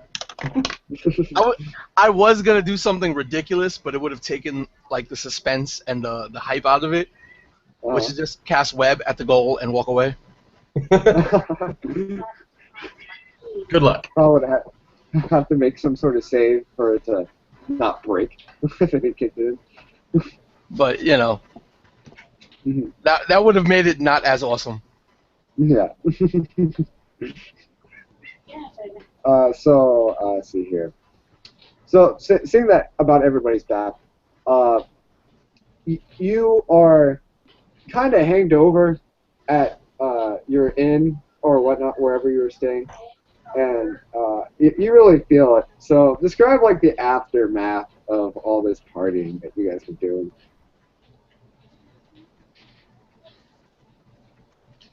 Oh, I'm just chilling. I'm lying on the floor next to my bed. I've got all sorts of fans of men, women, humans, elf, halfling. Just everybody crashed, and I'm on the floor, just gaining consciousness in the morning, and I don't bother moving or getting up or doing anything besides just twirling the dreads of my beard.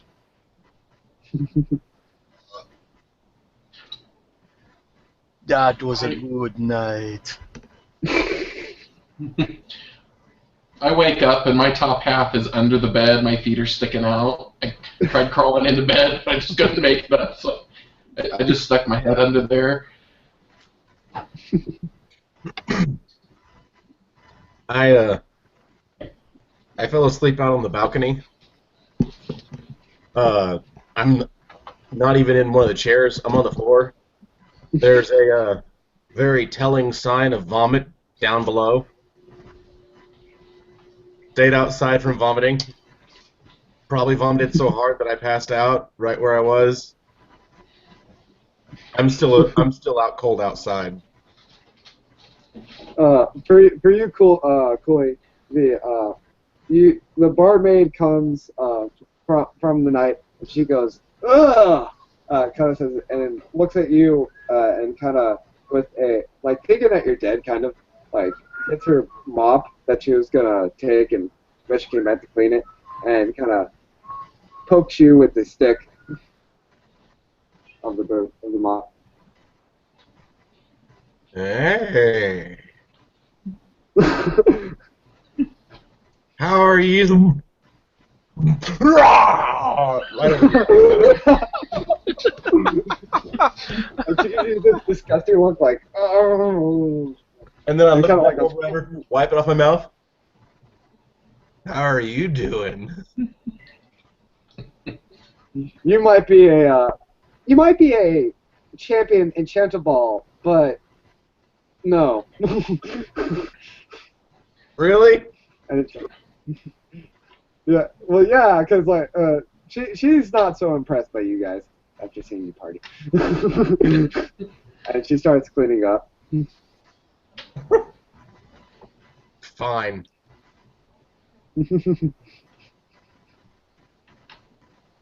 Now, any other lady that didn't see you throw up might be a little bit loose.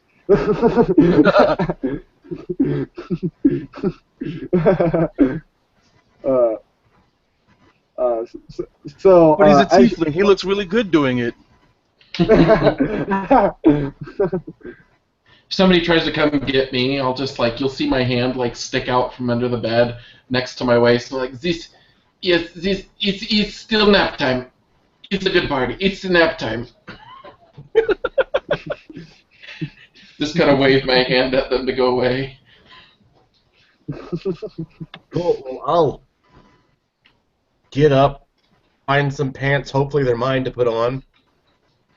I don't think they would fit if they weren't. Where's the pair with the hole in them? No, the hole I mean to be in there. You know, the one for my tail. There. And I just put on a pair of pants, bury them into my boots that lace up halfway up my calf, find my vest, put it on, look at my uniform, crumple it up, throw it into my bag, grab all of my things, and walk out, start banging on the first door I come to. Come on, guys, wake up! Hearing the noise at the door, I'm like, oh, don't tell me it's time already. I sort of shove some of the people off of me, kiss the back of the head of one of them without even looking to see who it is, look around my room, looking for the trophy, walking over to it, seeing if there's anything left to drink, seeing that it's pretty much empty. Whatever was left in it last night got spilled on the floor. So I just go open the door. I'm like, come in already, come in, come in. I gotta find my armor. And then just start picking people up, seeing where my armor and weapons are.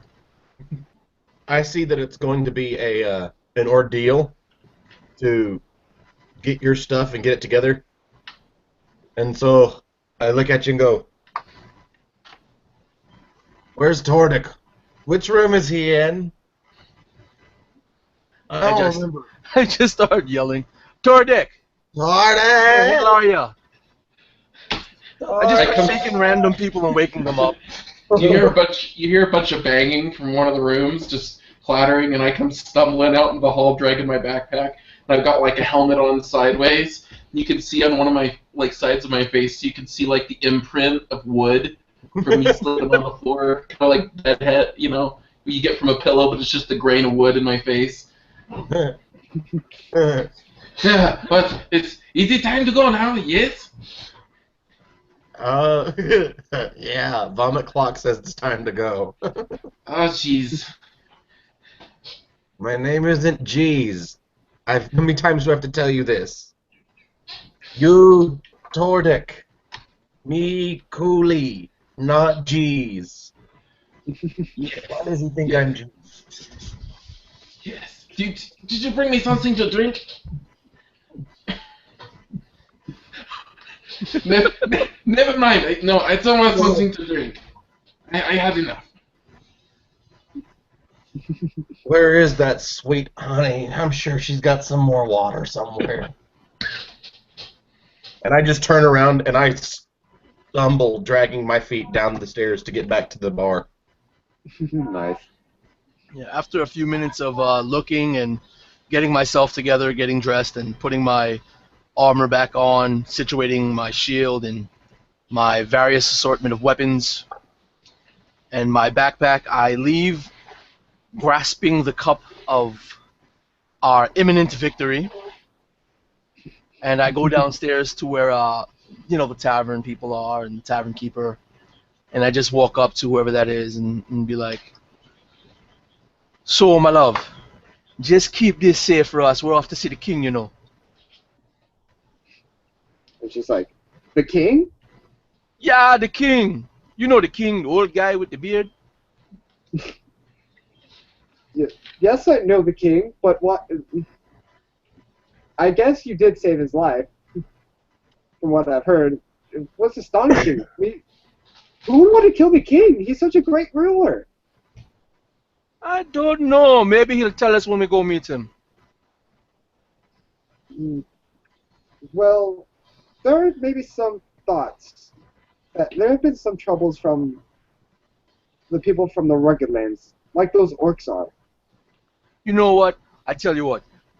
You swear to keep this cup safe for us, and make sure you got a kiss or two waiting for me when I get back, and I'll tell you all about it. I'll think about the kiss, but I'll hold on to their cup. I just walk away, paying no more mind to her. I look at you in awe as you totally just got away with that.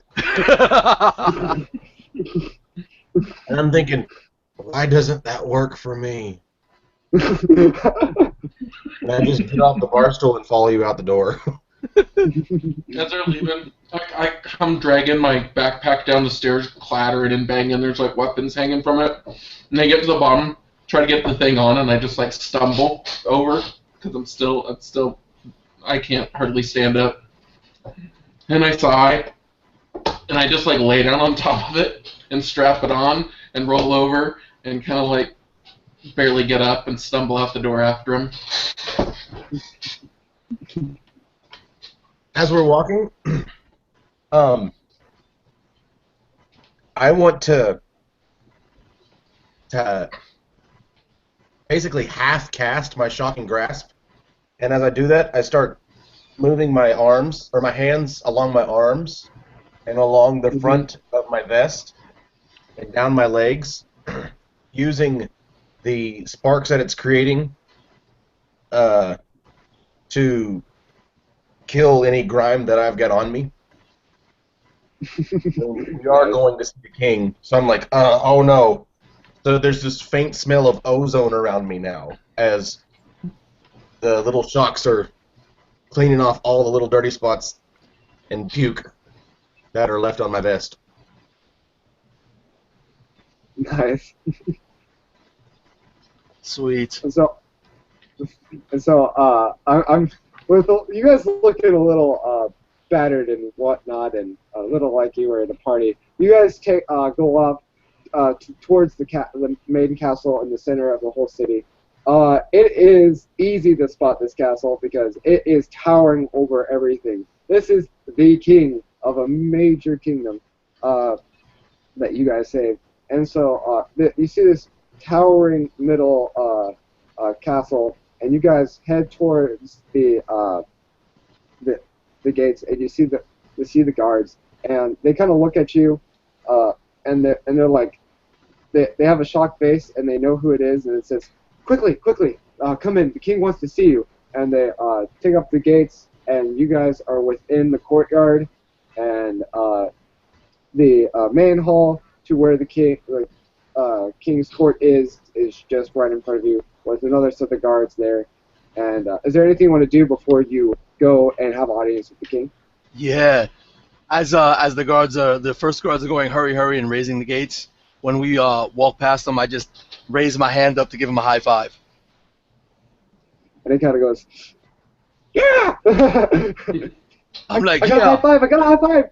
And he kind of like, oh, and he goes back into his courtly stance, like nothing happened, but he's still like kind of smiling. I don't have much dexterous skill, but I try as feebly as I can to walk towards the gate with as much swag as I can. Head bobbing and. I'm gonna be behind you, trying to mimic everything you do. I just I look even around. my mouth when you talk. I look around. I try to find a trough of water or something to dip my head in, try to wake myself up and wash off. And then as we walk, I'm just gonna take out a rag and try to kind of polish my armor and all that stuff as I'm going, half-heartedly. Following this, I don't even really either. I don't notice or I just don't even care what he's doing because I'm used to it by now.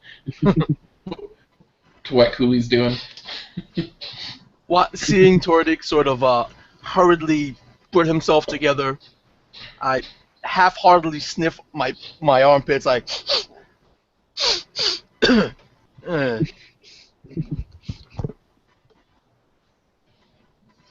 Nice. And so the guys who are guarding, they're still in all that. It's a new set of guys in front of the hall gate, and or the hall doors, and these huge doors that are take up a three-fourths of the portion of the castle, and they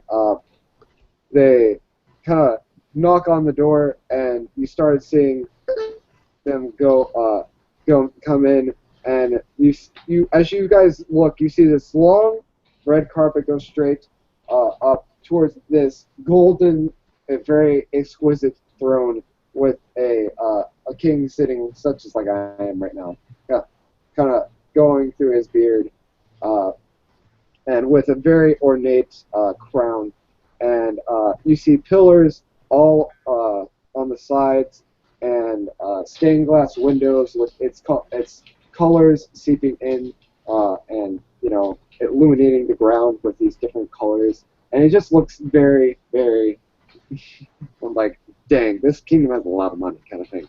And you start going towards the king, and he says, "Ah, welcome, my heroes." I just start nodding my head, looking around, just like, yeah. Me too. Oh, yeah.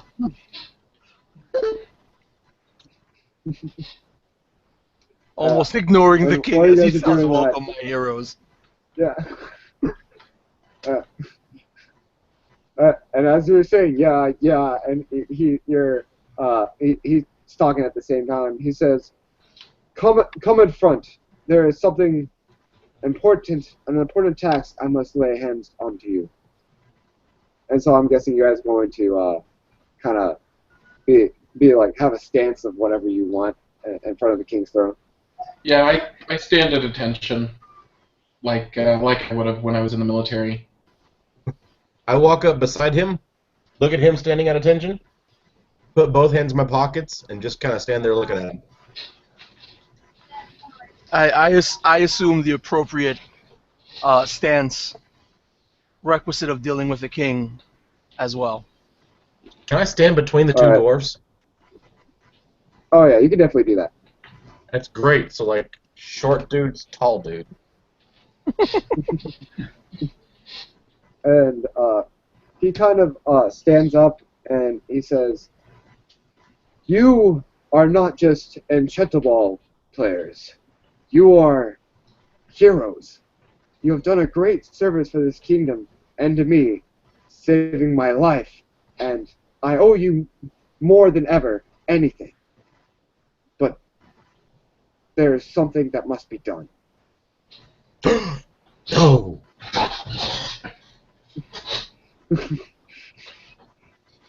And Scott, yeah, man. Let me hear it. And he kind of comes towards you to talk to you face to face, and he kind of gives a whiff, and he kind of taken back by your nasty puke and ale kind of smell, and kind of regains his posture after smelling a little nastiness and looking you guys over, and he says, "Well, the assassin that tried to take my life is still alive. We've kept him here. But to the full effect of why he would want to take my life and anything before we decide to give him full punishment, we must know why exactly he tried to create this treason." Okay, I can do that. Give me 2 minutes, 3 minutes. I can do that. And he says to you, "There are a couple things you might want to look over before you go into the what do they call it? Keep. What do they the keep? Yeah, before you go into the keep." He had some objects on him that we don't know if they have full effect of anything, but I can tell you now, our kingdom had, while very prosperous and very powerful, has been having trouble with the Rugged Lands. So those orcs that you battled yesterday, that you did Enchanto-Ball yesterday with, are from there. They've been known for causing some trouble towards our borders, raids and whatnot. They were here at our Enchanto-Ball game as an act of peace. I don't know if they're here if this is a sign of trying to create chaos in order for them to fully invade. But whatever it is, you might as well take a look at whatever this guy had in his equipment, and then see why he did try to do this treason to me and to his kingdom. Okay. Yes, I learned in the army that these orcs, you can never trust them, no matter what happens. Never trust them. They are scum. I sort of nudge Cooley with my elbow, and I go, "Yeah, these Savage Lands people, they're a bunch of haters, aren't they? They knew they stood no chance against us in the Enchanto-Ball." You know, up until we put this team together, I'd never played. I laugh. I'm like, "Ha, I was in the army before this." Me too. Shoes. Wooden shoes. He says, "Well, this just gives proof that you are more than just Enchanto-Ball players." And he says, and he kind of motions over. "Here, my marshal will give you some of the evidence that he's found upon this would-be assassin." And he kind of motions over to a grand room that's kind of that's behind the court, and you see this guy and like very exquisite and very like golden and steel-plated armor with the banner of the king, which is a sword with wings on it. He comes out, and a human with somewhat longer brown hair and dark eyes says, "Come here, come here. I have what you want to see." Well, good. I just walk over, my hands still in my pockets. What do you got? Go over with them. And he says to all of you, come here in my office, and I will show you. and you see this kind of you see his office, and it has different assortments of weapons and shields, and maybe a couple of like game heads and all the things stacked with a grand fireplace. And he has his desk, and he comes behind his desk as you guys come towards him, and gets what he has a wrapped looking package, opens it up, and what you see is a breastplate, like or a half plate that would cover here, a dagger, and a vial. So if you guys want to make what do you guys want to do after he shows it? I'm going to take the dagger immediately and just hand it on to Tordik. Okay, I'm gonna look it over. All right, roll me an investigation check. Ooh, nat 20. Oof. Oh, I'm gonna use okay. it. So you look at it, and you see these different engravings on it, and it kind of like that. They kind of the engravings dip into blade and look kind of blood red into this steel dagger, and you look it over. And your time in the army, you may have you definitely heard about tales of blades that looked in this kind of blood red engraven manner, and you know it to be of a secret or kind of legendary, if not infinitely legendary kind of thing, organization named the Shadow Veils.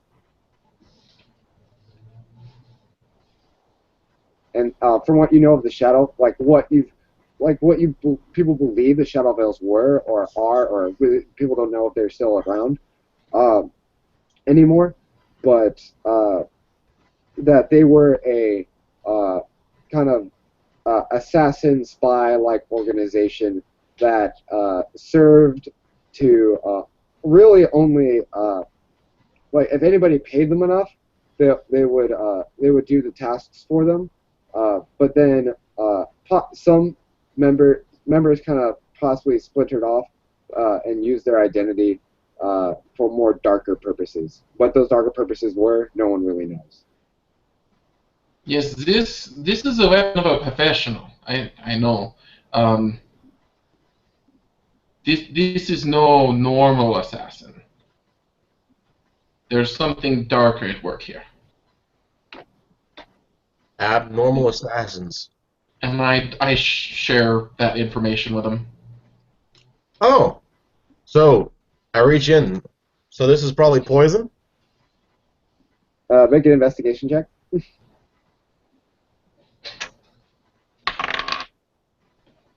11. We looked it over, and we think that's what it is. To what extent it does, we're not sure. And lethalness. I pluck it out of his hand, and I also rolled an investigation. I rolled a 21. As you look at it, you know that that with the Shadow Veils, that whenever they before they did an assassination or a killing, they would lacen their daggers with a very, very powerful potion that would that would have to be very, very special ingredients that no one really knows where those ingredients come from to make so strong of a potion that if basically if a huge giant went after you and you basically stabbed him, he would be down. He's dead. And this vial is like a very, very tiny vial, maybe only for one use. Like one time to put it on, or no, twice use because you see it half done and half still there. And you know, if you put the potion poison onto it, the blade will glow. This This is a bad poison. This would kill a dwarf, even if it got a scratch. Wow. The king is very lucky. So, then what's this breastplate for? You can do another investigation check. Yeah. Mine's not going to help. I rolled this thing, I got a 21. You look at it, and it has a maybe like a dark, let's say, kind of looks like two daggers interlocked, and with those same engravings just on it. And that half plate, it doesn't look like it's much for combat, but it's more for aesthetics, and kind of like just in case if an arrow did hit him, it would do something to block it. But these guys are more dexterous for that. It's not really a combat thing. Okay. Okay. This armor is more for show. I pull my my warhammer and just try to sunder the armor to see what happens. All right. As you do your warhammer into the armor, it dents in and like looks like it ruined it, but then it's like in this black mist and mixed with like kind of red. It slowly comes like it slowly like reorganizes and reanimates itself into the figure that it was again as a breastplate. Hmm. Well, that's one hell of a show then. Wow. Can you use this? Looking over at Garrick. You said it was only a breastplate, right? A half plate, like for the top up, and it's mainly for aesthetics. So like, if you guys you could use it, but I would say not necessarily for combat purposes. Possibly some other kind of purpose that in case you had to deal with somebody, this would be a good idea to have. Yeah, if I could wear that like as a in addition to my chainmail, You can. well then yeah. I'm like, yeah, why the hell not? It looks like it'll be a good accessory for me. Cool. And it says, the marshal kind of says, you can have this. First, you should probably not wear it until you're done investigating the criminal, and probably use it against him. Let's not waste any more time. Well, let's go then. All right. Okay. He grabs all this stuff. He says, "Here you go." And hold it, and he kind of takes you kind of across the out of the halls of the courtroom into this kind of what looks like a, what do you call it? Like it would be like the doors outside of a house that would be more of the basement. But so he opens these kind of doors, and you see this dark stone stairs go down with dim torch lights, and he says, "Come on, the prisoner's in here." Okay.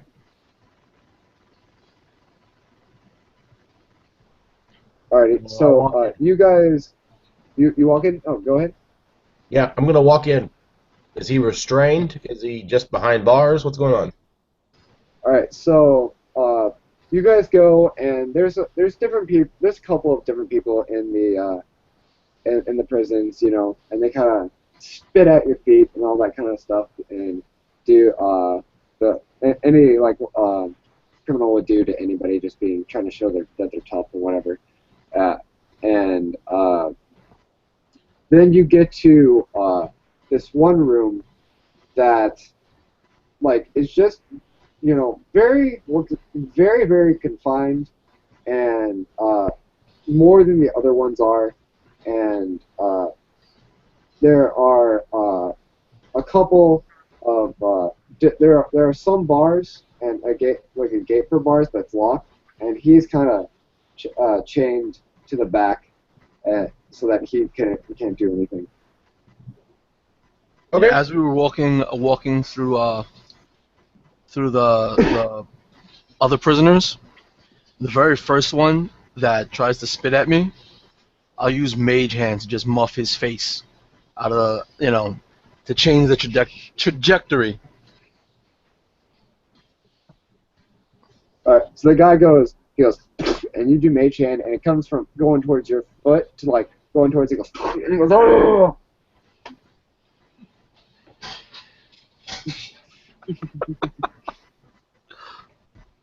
Cool. And just reiterating that every time somebody may make a move, they try to big themselves up in front of me, I'm gonna put them down.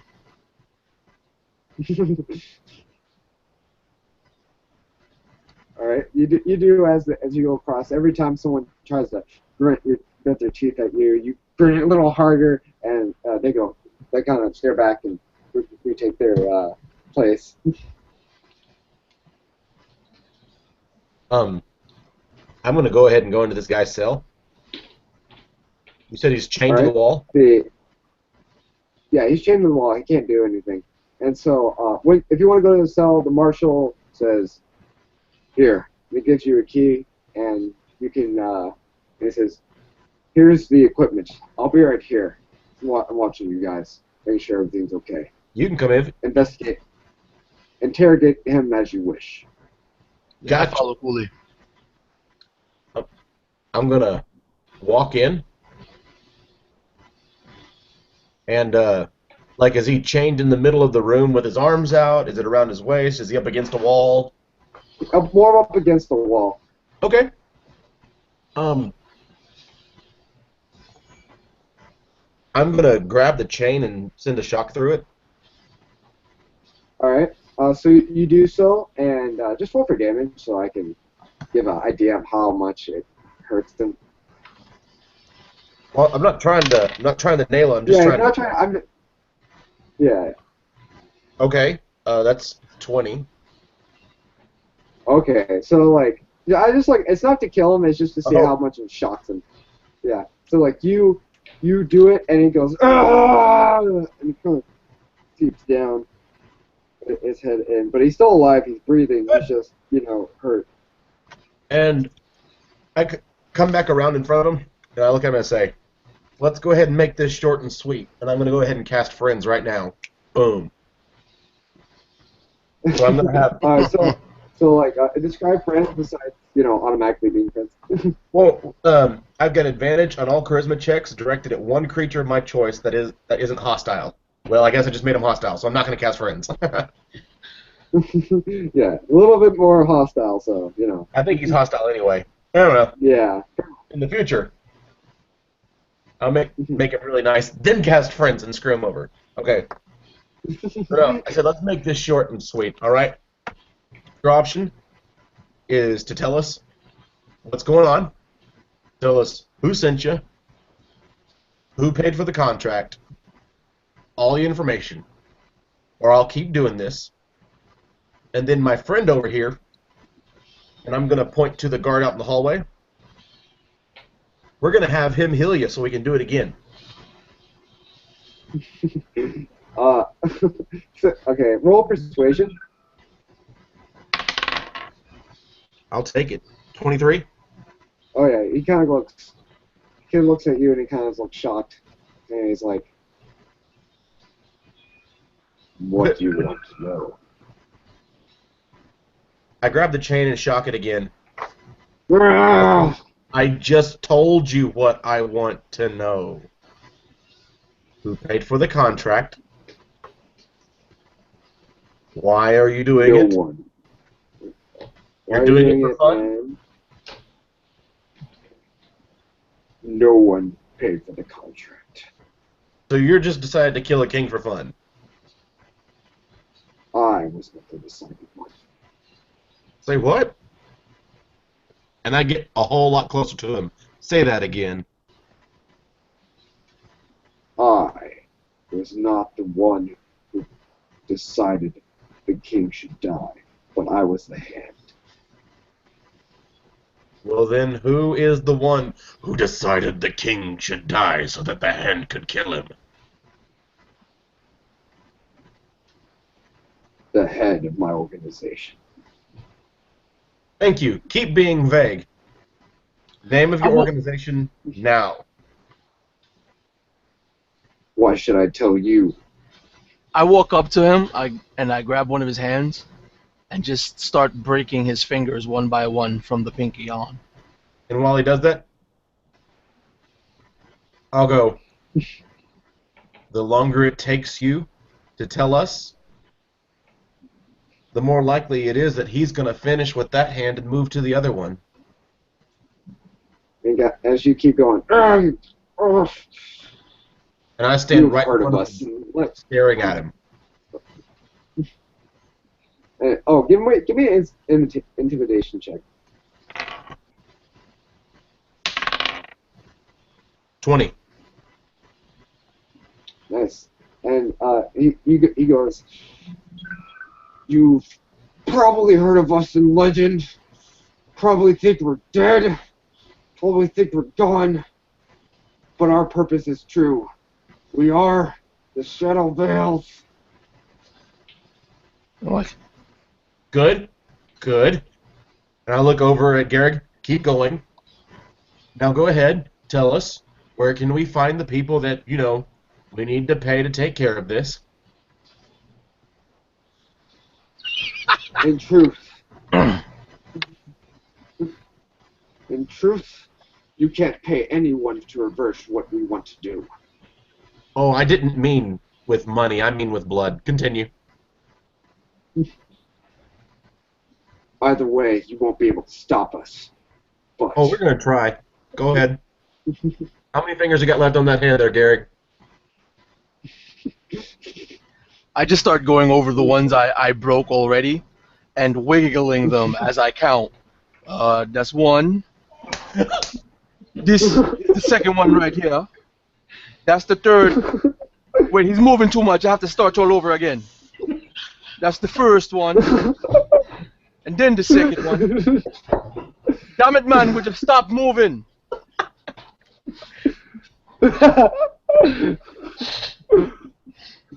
and as he's in pain, just like, and holding it in, he's like,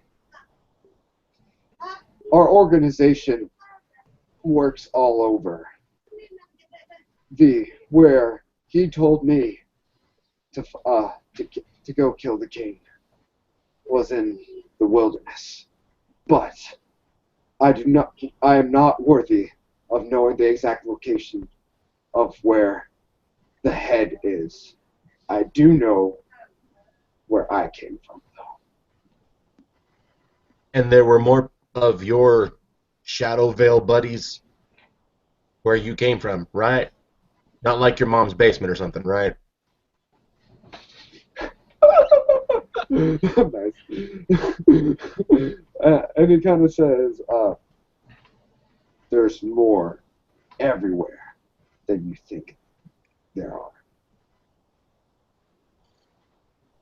And he says, where you will find my chapter of this organization is deep in the Elven Woods, not far from this kingdom if you know your directions. I walk around Cooley to his other hand, but I'm just taking my time walking around and whistling as I do. It kind of goes, and he says, oh, and by the way, this guy is a. You look at him and you see that he's a half orc. So seeing that he came from the Elven Woods or was trained there, it's kind of weird. Just for note. And he says, not too far from Silverdale. You track our symbol across the lands, hidden in areas that regular people wouldn't think.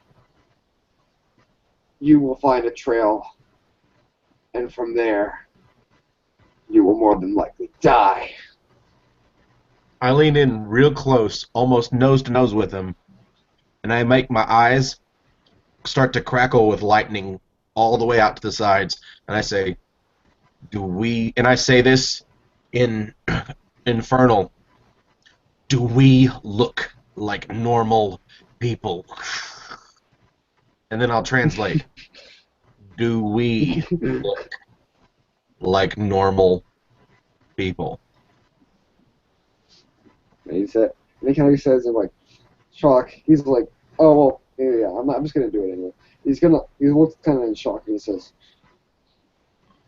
my organization, the Shadow Veil, have killed greater men than you.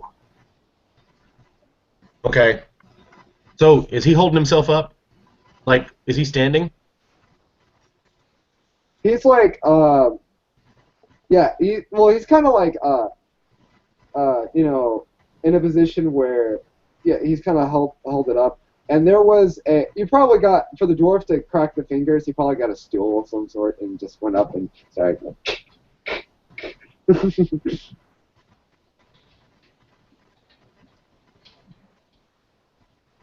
You want to break his legs before we walk out of here?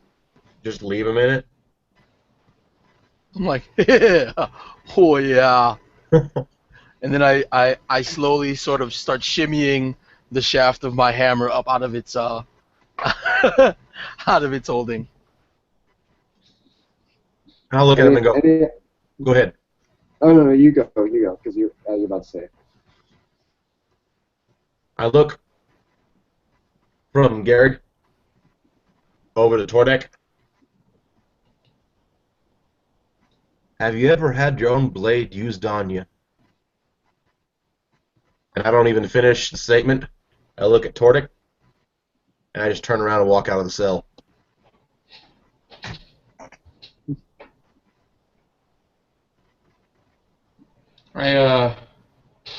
Tordik pulls the blade out and walks up to him. And he has to look up a bit, but it doesn't seem to phase him that he has to look up, and he's like, have you ever heard of Morden's Hand? I would expect so. And he would probably know that Morden's Hand was probably only as an assassin would know that it's an assassin's guild, or not guild, but a group that was formed to hunt criminals dwarven criminals that went into other lands that they wouldn't be allowed to extradite them or anything. Nobody would do anything, and so Moradin's Hand was sent to track these guys down and either bring them back or just kill them. And it's pretty legendary. As you mentioned, Moradin's Hand, I raise up one hand, not the one with the warhammer, and I go, praise be to Moradin, and crack him in the knee. and you crack him in the knee and deal damage, so I know how much it hurts him. 6 points of damage. 6 points. So you hit him in the knee, and it looks quite twisted, and he goes, ah! Warden's Hand was a thorn in the Shadow Veil's side for so long. But then when you thought we were dead, we had come back. And as the prisoner is talking, I'm walking slowly around Tordek and just sort of looking up in the sky as if I'm looking at something that's apparently not there. And I go, yes, glory be to him.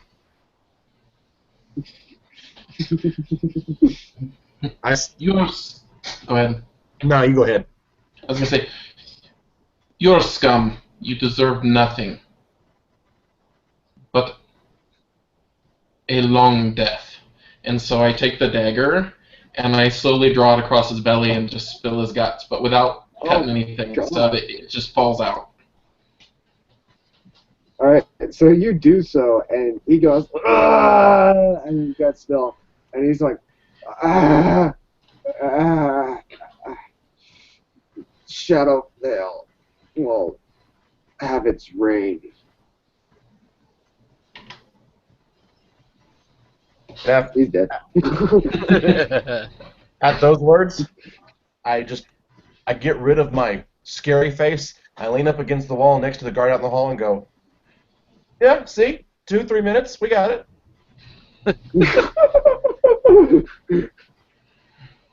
And he kind of goes, "You're in quite a bit of disturbed group of Enchanto-Ball players, aren't you?" Oh, no, no, no, no, no, no. See, you got it wrong. We're not Enchanto-Ball players. We're Enchanto-Ball champions. That's right. I run over there and high-five jump up to Cooley. give him a high five. Boom! And then I turn around and go to Twitter. As this guy's guts are spilled on the floor.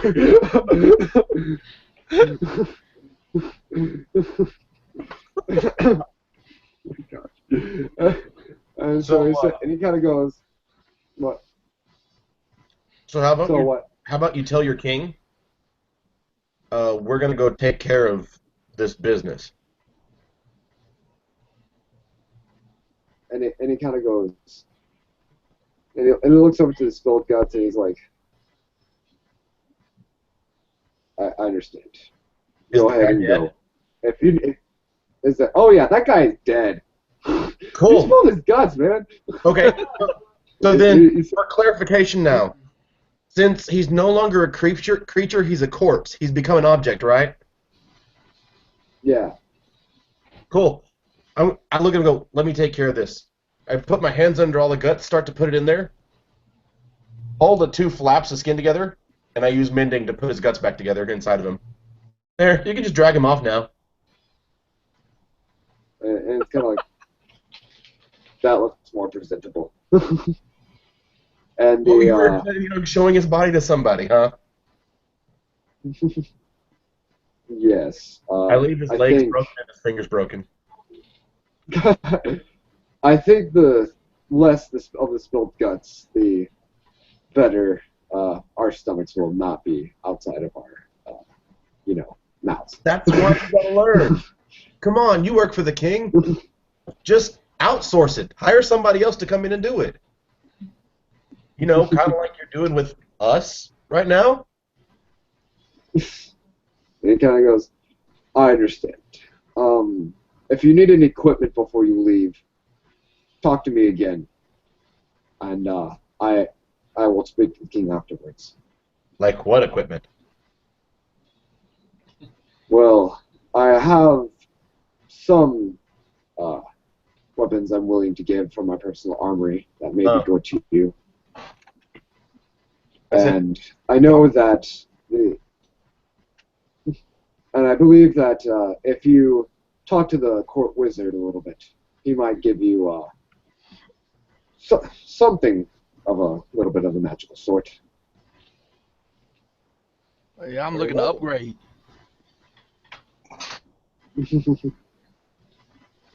I'll take it.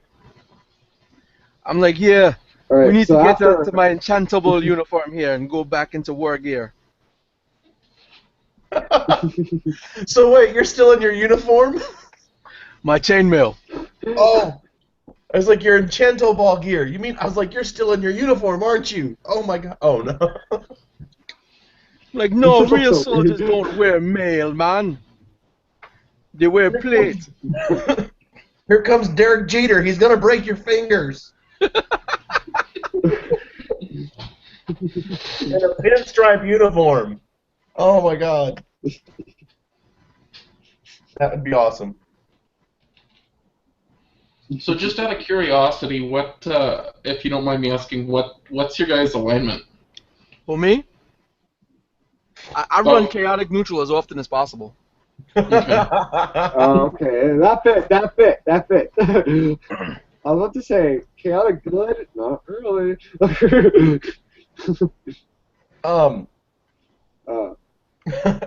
I'm actually lawful neutral. Okay. Okay. Yeah. My guy's lawful neutral, but my flaw is my hatred of my enemies is blind and unreasoning. Oh, So, He would have been my enemy, so it's no remorse, no care. My flaw is I think everybody Alright. around me is cheating somehow, but so far nothing's happened for me to call anybody. Technically, your whole team was cheating in that attempt to fuck game. But we're winning, so it doesn't bother me. I don't see it as cheating. I see it as just being better. Oh god.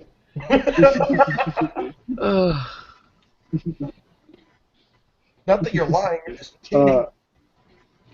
And so the after a while of them getting the body out and having to deal with that, he takes you over to his office again and says, "Well, tell me what you have on you right now."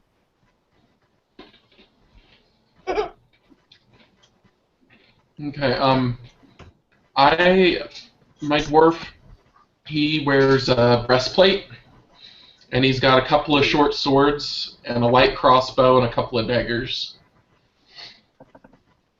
As far as that kind of gear goes. Yeah, and myself. And what's your guy proficient in? What proficiencies do you mean? With weapons, martial, right? Oh, no, I have, let's see, battle axe, hand axe, throwing hammer, crossbows, long sword, rapier, short sword, and simple weapons. So kind of a mixed bag, because you get some from a dwarf, and then the rogue ones are a little off. You said throwing hammer, right? Yes. Okay.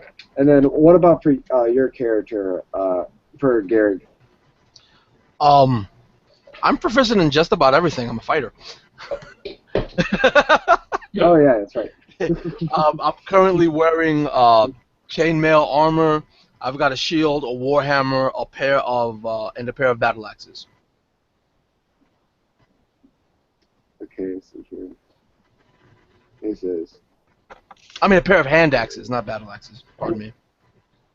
Oh, okay, hand axes. Okay. Okay, so he looks at you, kind of sizes you up, and I'm guessing the tiefling's a sorcerer, right? So he's not gonna he's not gonna look at you just yet about armory or anything. So, he's sizing the dwarves up, and he says to Torg, "If you're a dwarf, I think you need a little bit more of some hammers." And he grabs two throwing hammers, and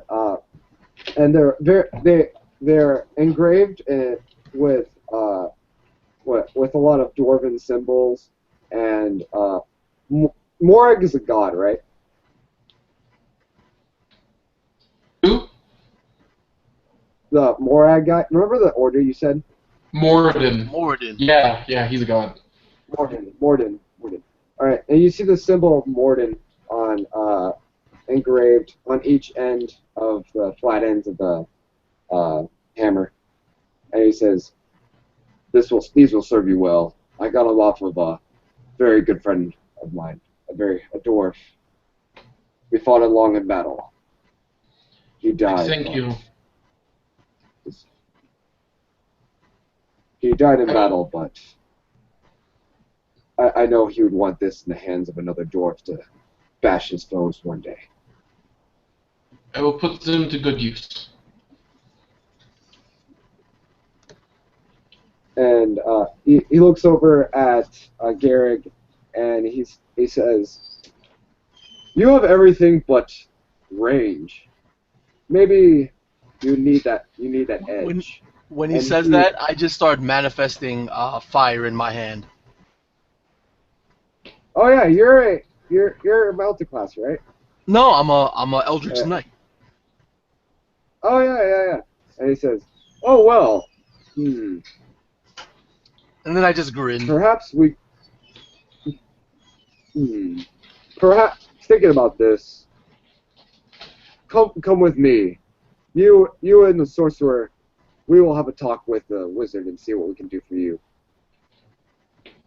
And I do that same pathetic attempt at walking behind him with some swag, bobbing my head as we go. And so you go to Mhm. the other side. Yeah, nice.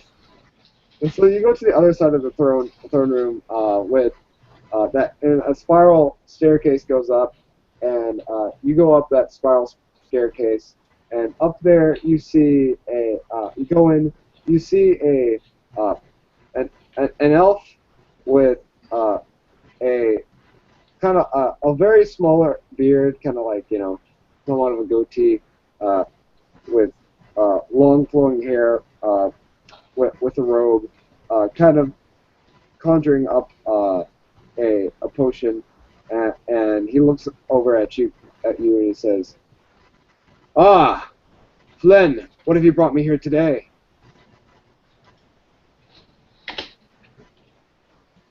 He's going over to the marshal and he says, "These these fighters and these these this fighter and the sorcerer are off on an adventure to serve the king. They need some equipment from you, or some enchanting, or what have you."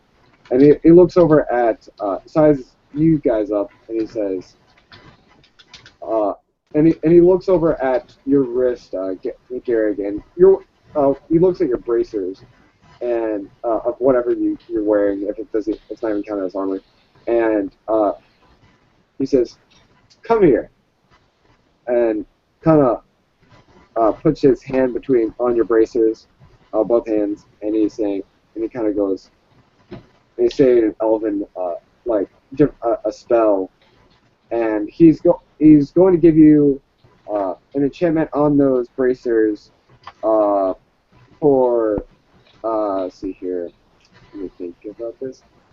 It's going to give you a +2 on any magic ranged attacks.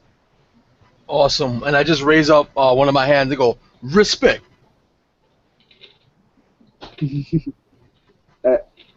And he kind of says, and he looks over to you, Cooley, and he says, I sense a strong presence of magic with you.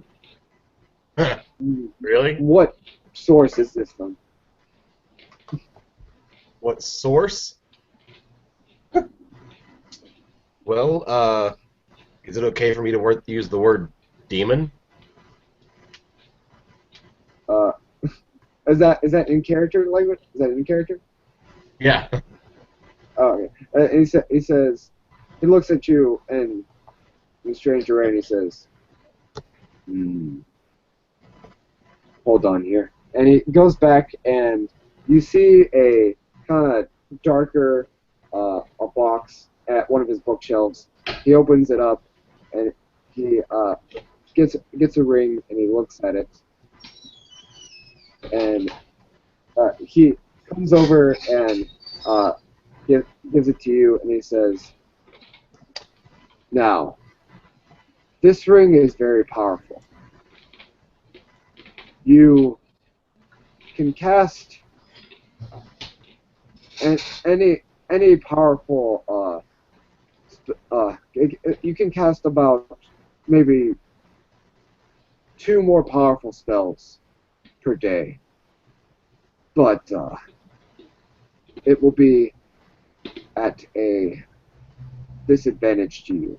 It may bring your demon side a little bit more out." Okay. Sure, I'll take it. And he gives it to you. And what's your what's the level of spell? Your highest level spell you have right now? 4. A 4. You'll be able to cast 2 more 4th level spells per day. Wow. Yeah. But it is at a. You'll see if you use it. If you say like you're using the bonus spell from your ring, we'll see what happens. Okay. Real quick, I'm not actually demons. I'm just giving this guy hell. I'm like, Okay, cool. You're gonna give me. Can I say demons? Is that good? I'm actually a draconic sorcerer. Oh, let's just So say that you're gonna have a real shock when you use this. fantastic. Shocking. Because you're very persuasive in whatever you say, and he took you for granted, and so let's just say that's something's gonna happen. That's awesome. Great. Like I told you at the very beginning, my mouth gets me in trouble. Perfect. And the marshal says, and he kind of says, so, where are you going to adventure off to? Exactly where that dude ski downstairs told us. Where exactly was that? Out in the, what is it? The ever, no. The Elven Woods. Yep. Yeah, you heard him. Yeah. So, if you guys recall, he's also said near Silverdale, which is a major Elven city, but like hidden in the trees and whatnot, because it's basically built out of the trees. And so you probably will mention that to him, and he says, Silverdale is my home. If you get this menace out of there, we do not need it poisoning our forests or this kingdom, and for that matter, at all. Well, can you send us there? I can give you guide and probably passage, but I probably will not know where you will have to find these people. And he goes on a map and he kind of shows you, like, this is a normal this is right here through this part of the forest is a normal route to reach where they are. It is a hard journey if you didn't know where it was, but we elves go off the basis of the trees and its type and its vines and very much things that you are probably not used to. But you'll more than likely see a patterned path from many animals and from probably some elves. But here, take this, about a day and a half's journey, you'll reach Silverdale. Okay.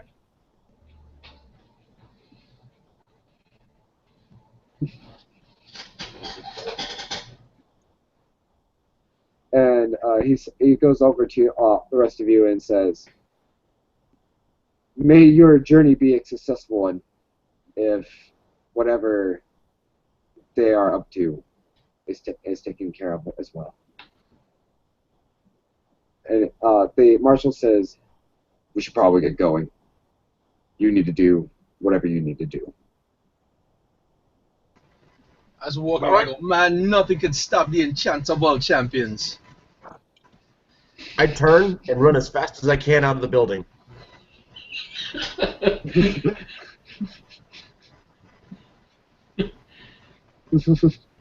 Nice. He said, now! Damn it! And I'll stand there and wait for you guys. Oh gosh. I have a quick I question. nudged Tordek, I go, you think he cast that spell on him one more time? I think this is right. And I just make my way out. I had a quick question. Those hammers, are there any properties to them? Let's see. They, if you want to give an investigation roll as you saw it. Okay. Let's see. That's a non-natural 20.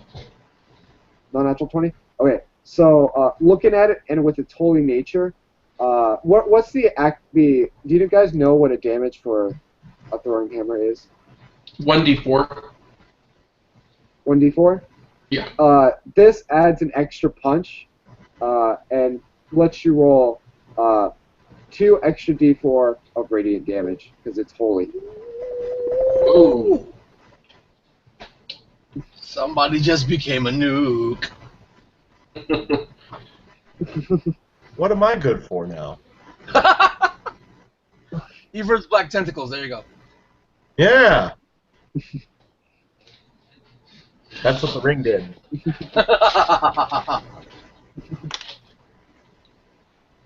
So it's going to be 3d4 damage on that hammer. Awesome. Incredible. That's crazy. You're going to be able to be knocking some heads now. Especially if I get the drop on him.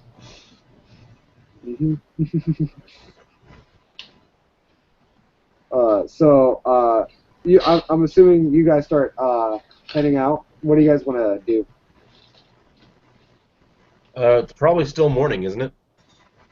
Yeah, you were here probably early in the morning, maybe around 8, 9. Now it's heading around probably around 10, getting towards 11 a.m.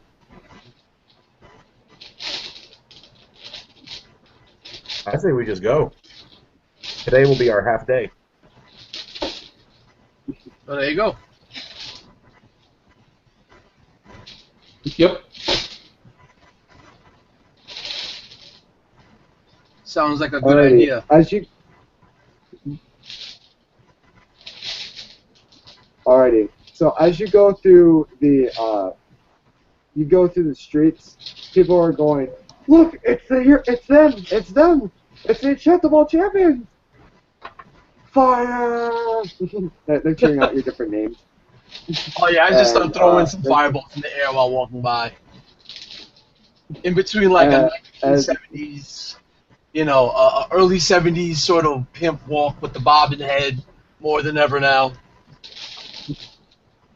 I'll be behind him doing it too. You see a couple of like kids giving you guys like flowers and different stuff, and like a couple of women walk by and kind of go flush face towards all of you. All I can do is shake my head and follow.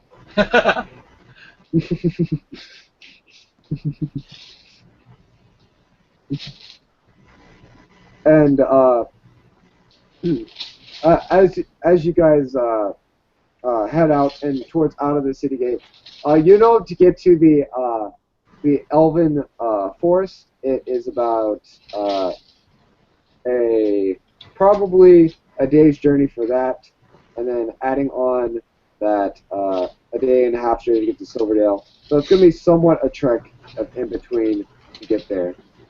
Saying that, Nelson, did you say you had to go eventually, or are you okay? I what? Did I say what? I thought you said you had to go. I thought you said you had to go like at 11 p.m. or something. Yeah, wow, it's already 11? Close. Oh yeah. Yes. Yeah, I'm waiting for a call. So, I don't know if, Oh, okay. if you want to stop now or keep going and let me drop out afterwards or what? Let's see here. I think I'm gonna do this. We're gonna head out towards the forest, and then probably before we get to Silverdale, I'm gonna cut it off there. But we're still gonna go. The session's not over yet. So Unless you want to set up a part 2 as well, I'll be down for that. oh yeah, I'm gonna set up a part 2. That's where I'm gonna set up part 2. But I'm gonna say you guys go out on the road that the elf told you to go onto, and you get to where it gets dusk, and you're a little bit over, maybe towards halfway to get to Silverdale, and you guys set up camp. Tell me how your camp looks and how you set up and everything. Once I start setting things up, it's very minimalist. Trained in the army before, just carrying all the essentials. Small tent, bag, small lantern, and I just use the lantern more or less for a bit of warmth. I don't bother lighting a fire. I don't know if the other two gentlemen do. I do. But I'm trained to keep a low profile. Yeah, I would probably light a small fire enough to cook on, but from my experience, I'd be able to make it in a way that it'd be really hard to see, um, so it doesn't give position away or anything like that. But I don't have anywhere near the background that these two guys are. And so I'm over there trying to be like, why do you want to make that so small? Come on, we can use this for warmth. More. We can do it. And I'm over there shooting those fire bolts into it, trying to light more of it on fire. We can make this great. Come on. We could be warm. We wouldn't have to worry about it. Come on. And obviously, this is probably the kind of argument that we've had for months at this point. well, I was kind of guessing this is our first time doing anything other than the game, competing in the games. Oh, Pretty Yeah, much. we've been Enchanto-Ball teammates, but not adventuring companions. oh well, then I'm starting the argument 4 months right now. I use mage hand to just disperse the logs in the flame, What the? and then I I started to pull try my to push it sleeping back. bag and blanket up and curl up in my tent. I've got a bedroll. Is there, see the stars and freeze. So, About what time of year is this? What year is this? Like what time Or of year? what time of year? Good time of year? I would say you're going towards probably maybe around fall. So you've seen some trees with orange leaves and whatnot. Okay. So it's a little chilly, but not deadly chilly. So what's the watch that you guys want to set up? I'm already snuggling in my blanket. I'll get up. I'll go first. Okay, I'm gonna make a pile of leaves, and I'm gonna take my blanket and I'm gonna burrow into that thing, so it'd be hard for somebody to see me. It's gonna get scratchy by morning, though.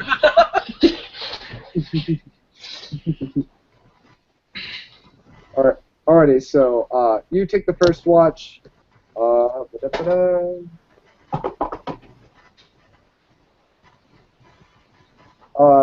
It kind of goes uneventfully, maybe a little bit howl in the background of the shrubbery and some of the trees that are blocking like the side of like where you are right now off that trail, and but nothing really much. And so it now goes to Torque. Yep. I'll on my watch, I'll probably try to find a tree that I can get up in and get a little bit of altitude to be able to see a little better and try to not be seen. But while I'm keeping my watch. Okay.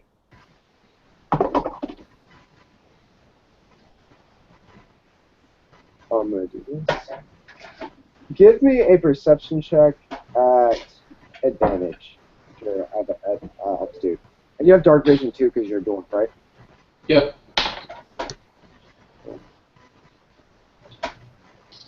21. Okay, I'm gonna re-roll that.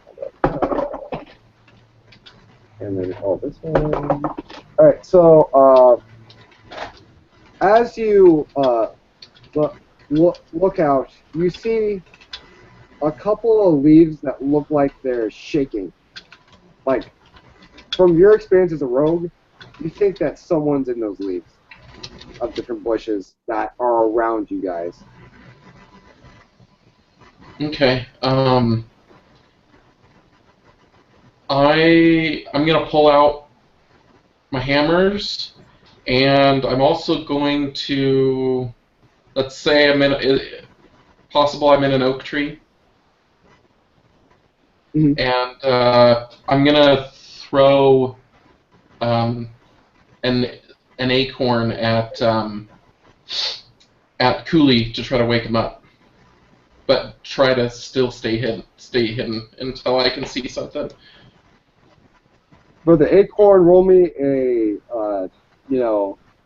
dexterity. Okay, it's gonna be 13. I'll say it scratches his face a little bit. Does that wake you up? Yeah. What? I'm just gonna go with my natural instinct and try to motion, like look and like point where I'm seeing stuff. If he looks up at me, if he doesn't look up at me, I'll throw another one at him. I want to get him to look at me so that I can like. You threw the acorn at the guy who has the worst perception. I assume that that Garrick is fake sleeping over there, and so I go and I push him and I'm like, stop it.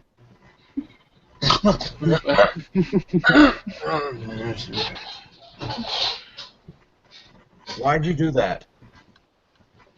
I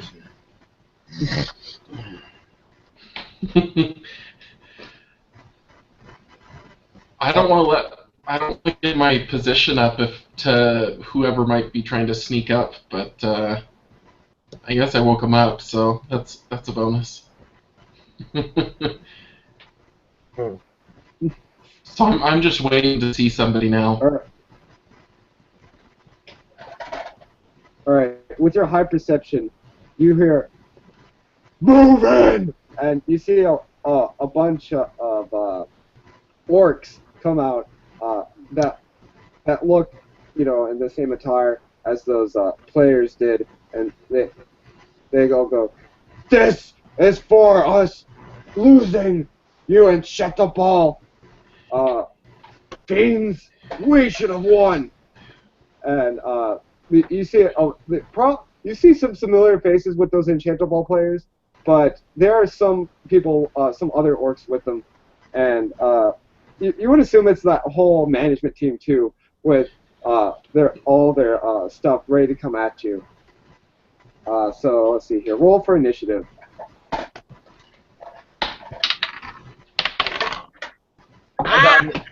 I got 11. I got a 9.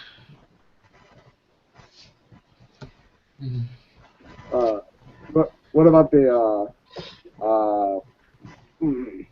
Gary? 11. 4. 11? 4?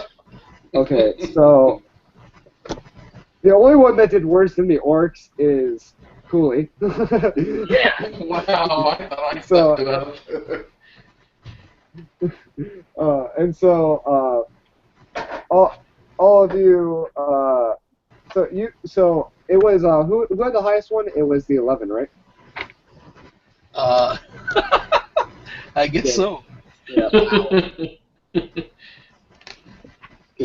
Garrick, 11. So, Garrick, since you're first, you see these orcs saying that we should have won. This, for that you pay the ultimate price, and they're coming at you with all weapons drawn.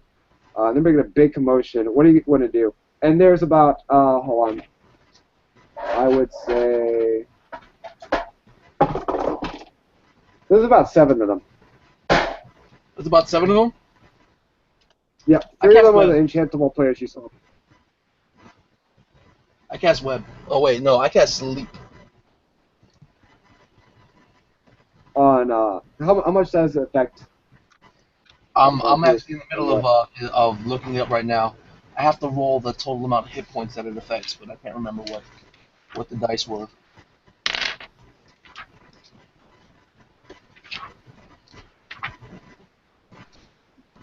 Sorry about that. It's okay. For that I'm gonna roll the dice now. Okay. And that with that, who was the Torque? You had a 9, right?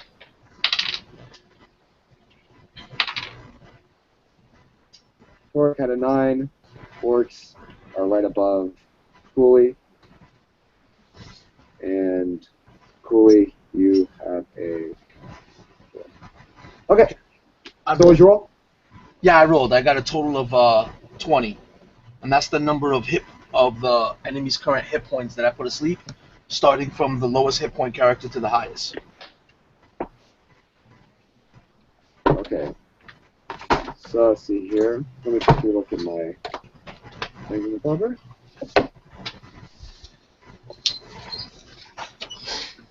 You look at all of them, and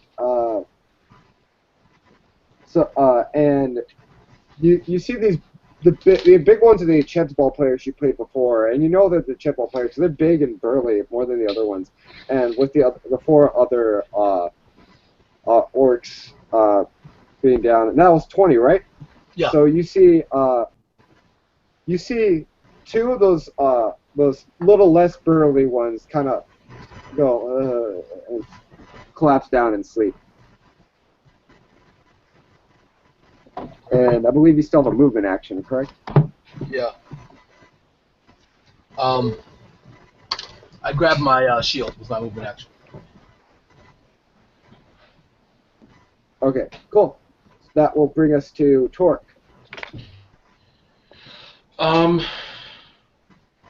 Yeah, in this situation, I wouldn't have surprise with them. Do they know I'm up there? Like, or am I? Cause I've been trying to hide up in the tree. Yeah, they don't know you're up there. You're hidden. So whatever you roll at advantage, I'm assuming. Okay. Well, I was just wondering about surprise, but probably not because they know they're in combat. They just don't know where I am yet. So okay. Yeah. I'm gonna wait for. Basically, I want to try to get behind them, so I'm going to wait for them to close with my companions before I do anything. So I'm going to ready an action, and as soon as they pass by me, I'm just going to attack the most dangerous-looking one I can. I'm going to throw a hammer, one of my new hammers at them. All right. So I'm actually. So. Yeah. Yeah, go ahead. I'm just preparing an action. I'm not going to do anything until they pass by me. All right. So before you pass by him, you see that the three nasty ones, looking ones, are the other Enchanto-Ball players, and so whenever probably one of them comes by, you want to hit them. So we had two of the orcs sleeping. 5 of them left. Okay. By the way, how long does sleep last? From what I know, it lasts a long time, right? Yeah, I think it's like a minute. Okay, so they're out for about 6 rounds. Okay, cool. It's 10 rounds in D&D. Oh, 10 rounds, yeah. 10 rounds. Yeah, 10 rounds. Yeah. So that brings us to the orcs. He's going to, one of the big orcs is going to come by and go to the one that just pulled his shield and swing down, but I'm assuming that goes by Tordic. Mm-hmm. Okay. And so Tordic, go ahead and roll at advantage since you're hidden.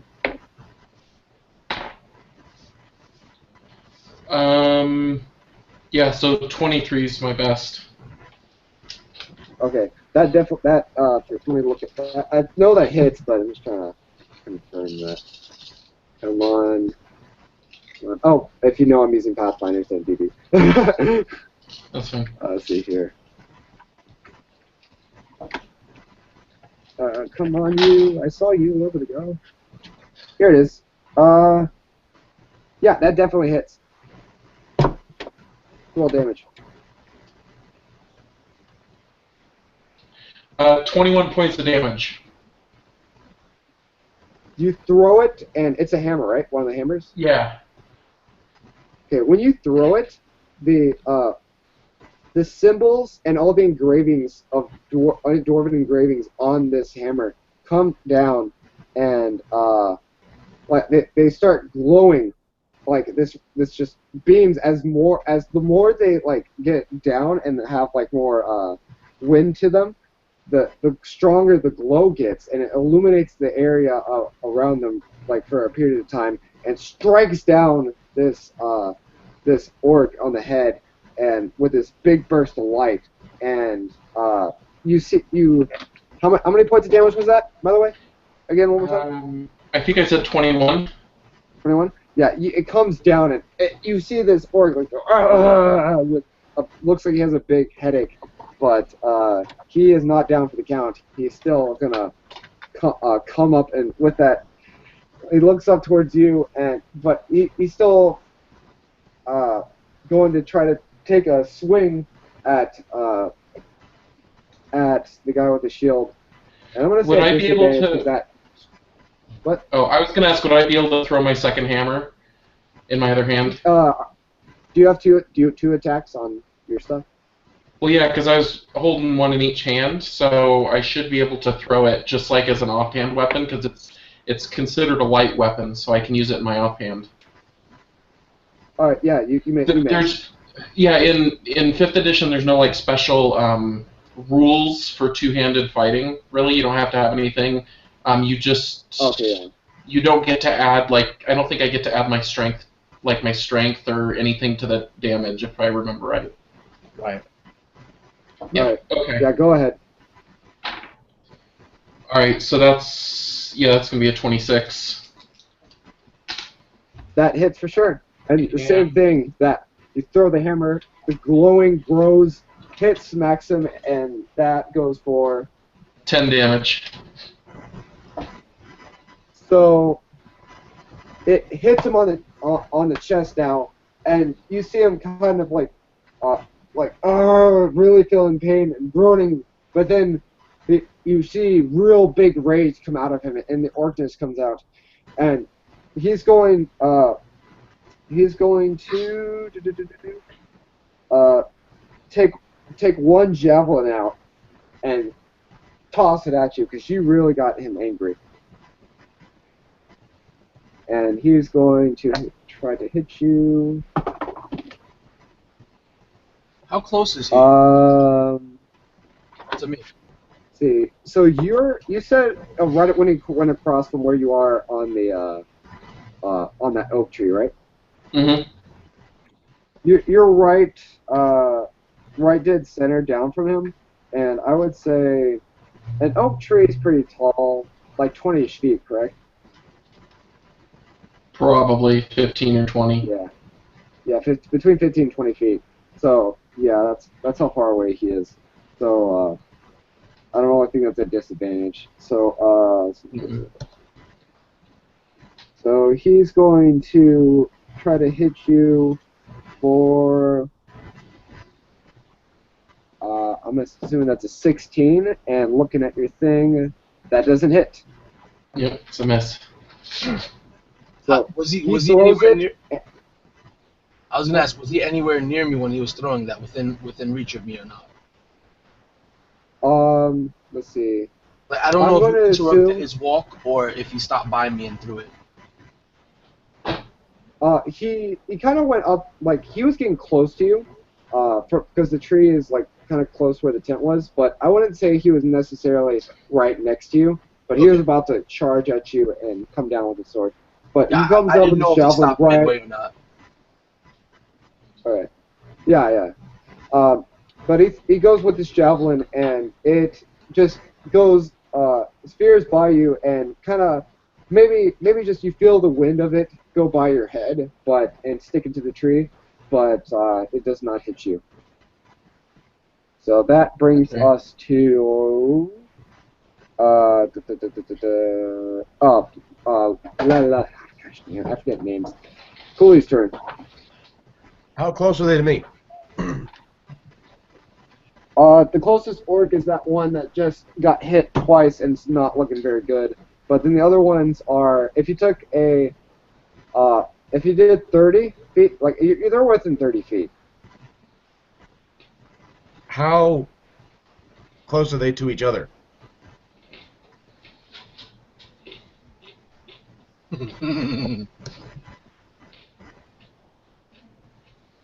it again?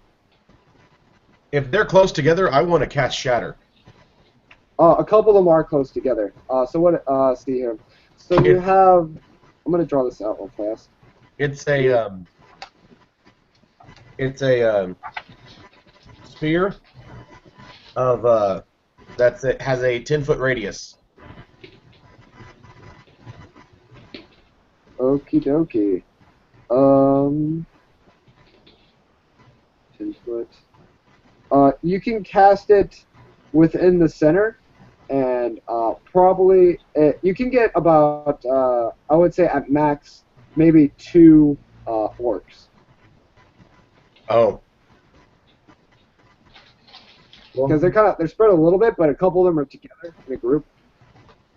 I'll just go after this one that's already getting hurt, it's already down, or that's already raging because he's so beat up. Okay. So go ahead and go at him. Does a 15 hit him? Right on the dot. Yep. Sweet.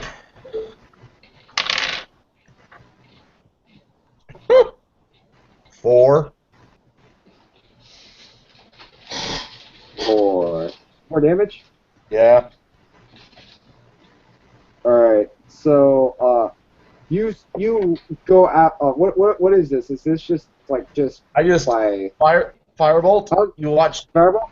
Normally, you've seen everything coming from me. That's very, very electrical. This one seems to.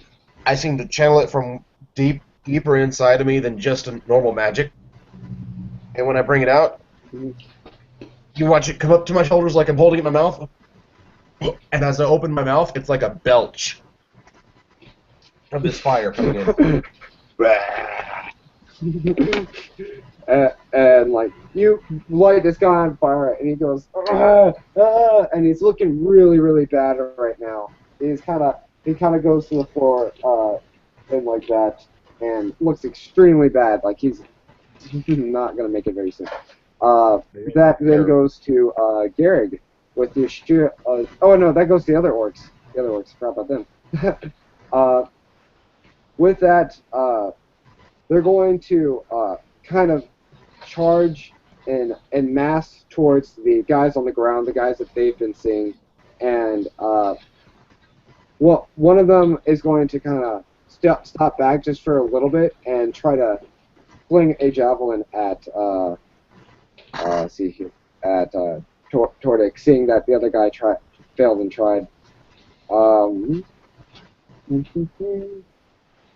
Here. So the guys that are going towards the tiefling and the dwarf on the ground, with their axes, they're gonna swing. One's gonna swing at you, Tordic. Not Tordic. One at you, Garrick, but it clings off of your shield easily. And then another one is going to go towards the tiefling, and it slashes across his chest. And it rolls for. By the way, is it? No? What's the hit? The hit was a 21, because he has an advantage on that. Okay. I'm going off of Pathfinder a little bit, so I'm using a little bit of Pathfinder stuff here. I've got shield as well, so let me know those hits. How much is that? It would add 5, but you still hit me, so I'm not going to use it. Okay. Let's see here. So that's going to hit you for. Let me get out that bad boy here. That's going to hit you for some damage. Real quick. Correct me if I'm wrong, but Cooley's right next to me, right? Yeah, Cooley's right next to you. And he just swung at Cooley and hit Cooley? Or was that a javelin? No, that was the guy that's gonna do a javelin is behind you guys. It's not coming towards you yet. Okay. But he's throwing a javelin at thing. So but this guy went with the battle axe and slash. Huh? All right. No, I got a little confused for a second. I just wanted to make sure because that provokes my sentinel feat. So I get to attack him. It provokes an attack of opportunity for me. Oh, okay. He swings across his chest, and that dealt 8 damage. I'm going to use Hellish Rebuke on him. What does that do? He is going to have to make a save or take damage, Okay. and the damage save is a Dex saving throw. Dex saving throw. Cool. Your DC is what?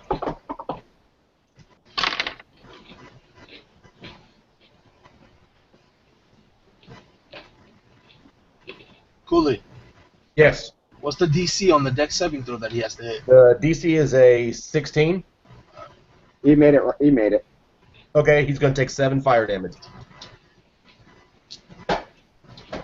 Okay, so so basically, as he swings across you, he takes this fire damage that, I'm gonna say just for effect, comes scorching from any, the fire comes from your wound, goes up him and scorches his arm for 7 damage, and he feels this pain like, whoa, kind of thing, and Cool. he's not looking good at all. So can I roll my that's attack this of guy. opportunity now? Since he swung and he did that, yeah, go ahead. All right. So as he's sort of halfway reeling to the side slightly and giving me a shoulder, I'm pretty much gonna try to swing my warhammer right into his shoulder. All right, go ahead. 21. Oh yeah, that definitely hits. Okay, and I do 7 points of damage. You come across and describe how you kill this orc. Oh man! So, as he struck Cooley, my longtime teammate and fellow champion, That's right. Enchanto-Ball, that he's trying to hate on us, bringing his boys with him. As he sliced Cooley, and Cooley's blood ignited and crawled up his arm and caused him enough pain so that he winced towards the side, exposing his back to me.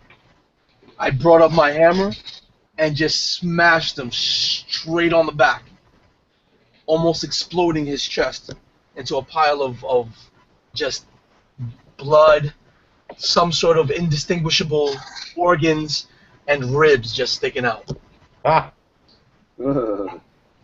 And after doing that, I just flourish my warhammer and look around and go, and just nod my head at the other orcs. As you do that, another orc sees you do that, and he gets enraged, and he's mad, and it's one of the bigger orcs, and he comes across, and he's going to say, "This is for what we should have won," and swing across you on the chest. Try to you, Gary, and does a. Right here.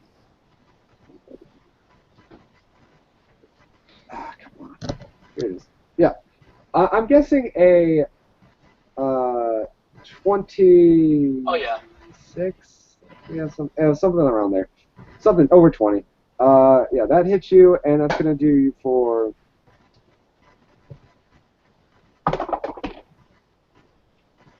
about 12 points of damage.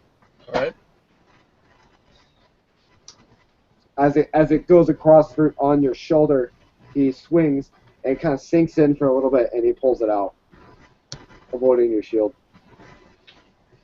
Let's see here, and then it was going to be the orc that stuck behind a little bit to throw another javelin at the guy that is in the trees.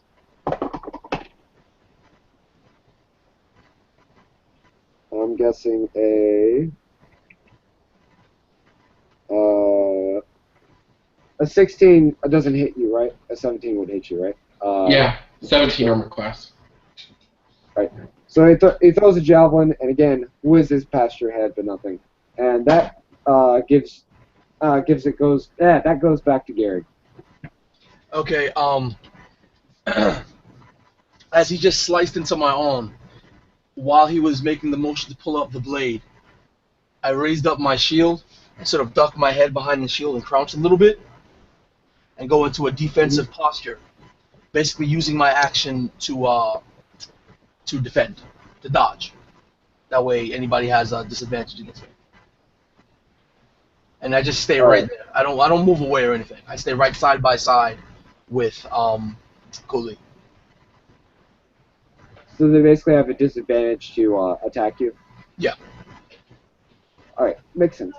All right, so with that, Tarek, it is now your turn. You see these three orcs that are in front of them, in front of your buddies, and then you see another orc that's probably halfway away from them that just threw a javelin at you, Okay. and two I'm gonna second orcs way use. behind you. Okay, I'm gonna use my cunning action and swing around the tree to hide from the guy that just threw at me. So I guess I need to do a stealth check to see if I can disappear, like in the leaves or something. Yeah, if you want to do that, yeah, go ahead. Okay, and let's see.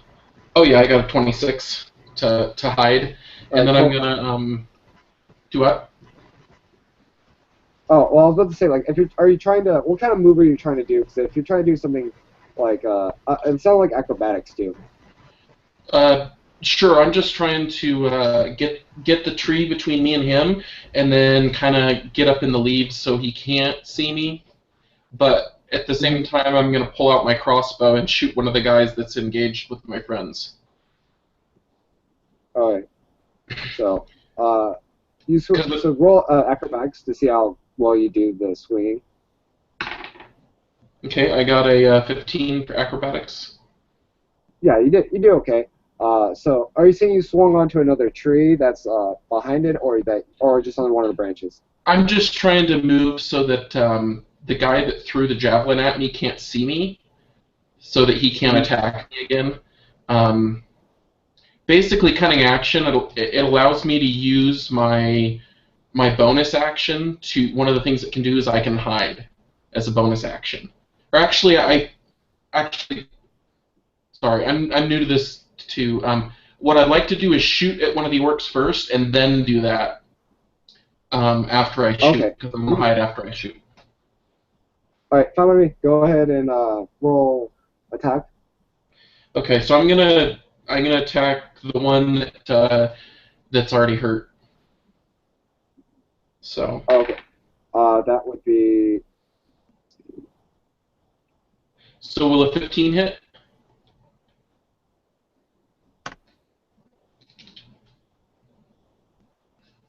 Will a 15 hit? a 15 will just hit. Go ahead and roll for damage. Alright, so that's 10, 16, 22 plus 4. He'll take 26 damage from my crossbow. Okay, you see another one of the biggest orcs that was attacking, get another crossbow stuck into his shoulder, just missing his jugular, but just into his shoulder, and he loops out of pain, going, "Rah!" Okay, and then And I'm you gonna can go, hide from the other then, guy. all right, so then you hide and into the into the shadows, no one knowing where you went from, and the orc not knowing where you went in his blind rage. So then that goes to the orcs.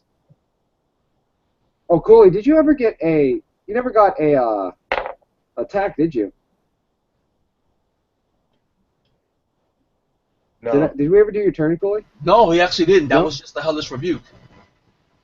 Yeah. Okay. Yeah. Go ahead and go. Actually, Cooley, it's now your turn. That's my bad for not doing that, and so now you'll get to go before the others. Okay. Um, are they right on top of me? They are three of them are right, like in front of you. Yes. Okay. Um,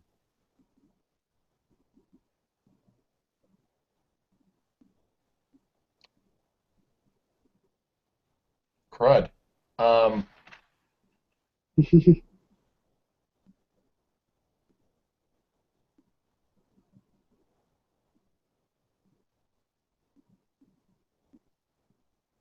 all right. I'm gonna. Are they? Well, I'll put myself in the area. Um, I'm going to cast Gust of Wind behind them. Or not Gust of Wind, excuse me. I'm going to cast Shatter behind them. I'll include myself in the area. And so we'll all have to make Constitution saving throws. All right. What is it? Dexterity saving throws? Constitution. All right. Because if you're in the area, I'm in the area as well. Yeah, I'm side by side with you, remember? He's right next to you. But I'm casting it behind them, so it gets the 3 that's just on me and myself. Oh, okay. All right. All right. So what's the DC? 16. Okay. Only one of them makes it. Sweet. So he's only going to take half as much. Let me get my D8s out. And...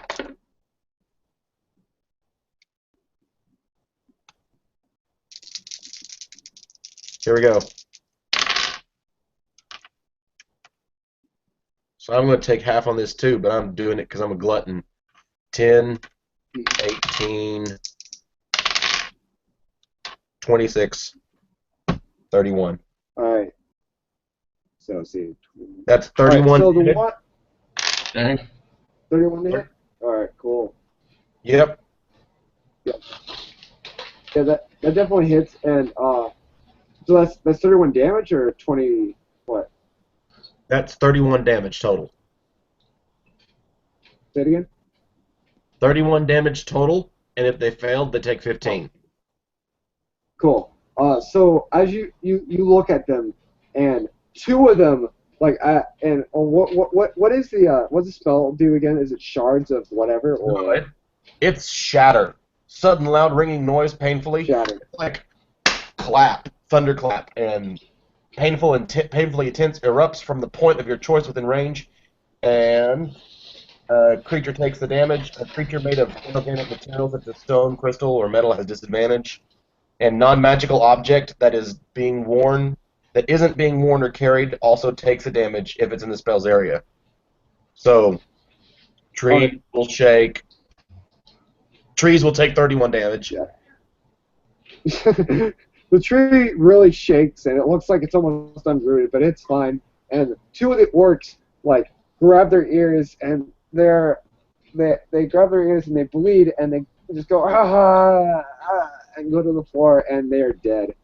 And one of them is still up, and it's the guy that has a nasty one of the other Enchanto-Ball players, and he has a arrow in him, and he takes it and he goes but he's still up, but if he makes it, I'm gonna say if he try to make an attack on anybody, it's gonna be disadvantaged because he's basically gonna be grabbing his ear going yeah kind of thing. Okay.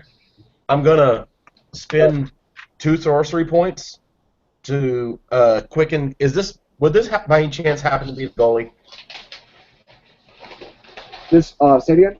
Have what? Standing there with the arrow in him. Still have what again? Because I have to take my headphone out to. Okay. Yeah. Is the one that's still standing with the arrow or with the bolt in him? Would that happen to be the goalie? For role-playing purposes, yes. Yeah. I'm gonna spend the 2 points to shock and grasp him. Okay. Oh, boom! Right to his chest for a 3rd time. What's the DC?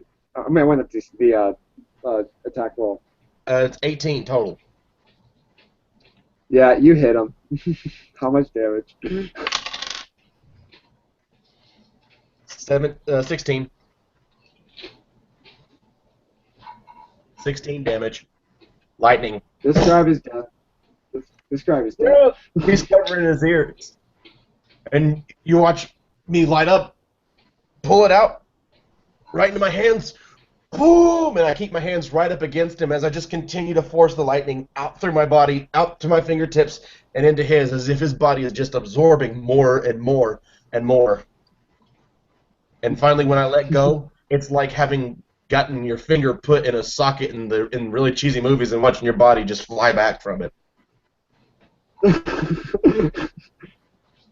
his body flies back with like a with smoke coming off of him, and he lays back and he's dead.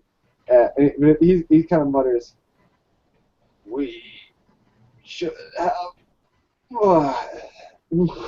And so the guy going to the orcs now. It's two orcs. Almost all the orcs are basically dead, besides the one final Enchanto-Ball player and the two sleeping orcs. And that orc looking at all of this and just remembering all the crap that's gone through with you playing Enchanto-Ball and against you guys and trying to attack you. Now he's kind of wet his pants and he runs. He's going to try to run for it. And you guys still can try to get him if any of you are ranged, but he's running for the hills right now. I got 120 feet on my firebolt. Can I since we're like we're in a wooded area, right? Somewhat like, wooded area, but where you and where you are, it's a little bit more densely since try to get away from things. Yeah, I want to try to use Mage Hand to sort of pull some shrubbery right in the path of the Enchanto-Ball player trying to run away to sort of trip him up. Hopefully he'll fall. Let's see.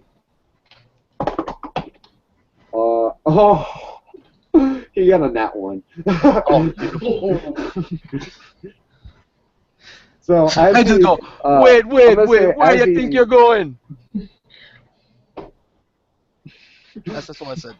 And as you do this mage hand, pull that shrubbery, he trips, and since he got a nat 1, one of his battle axes kind of flings it on hinges, and he kind of lands on it on his chest, and it does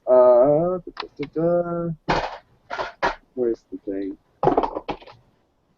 It does a lot, like about freaking.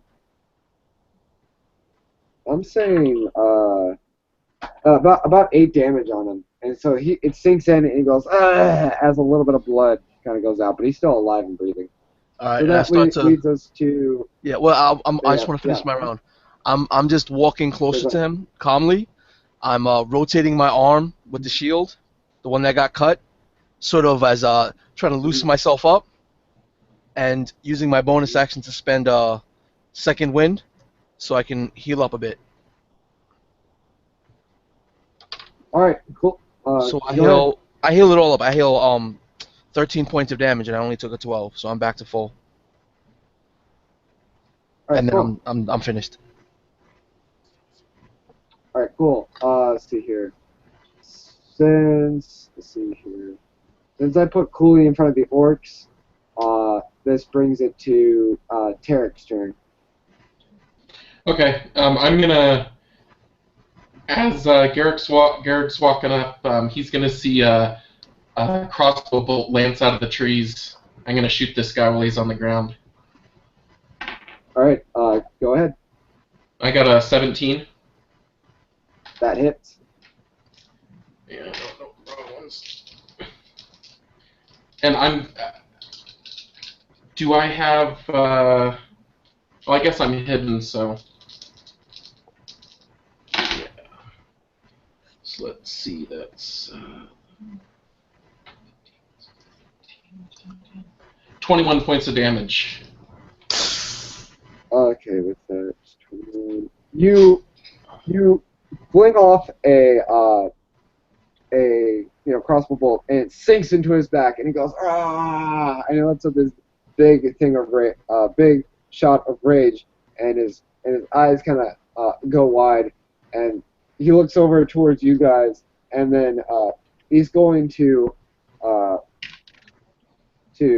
basically start to get the axe out of his chest and come after you guys. But yeah, Cooley, your turn will come up very soon.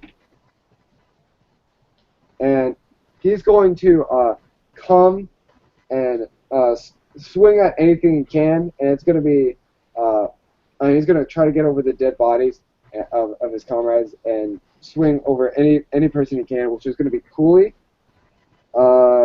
He rolled a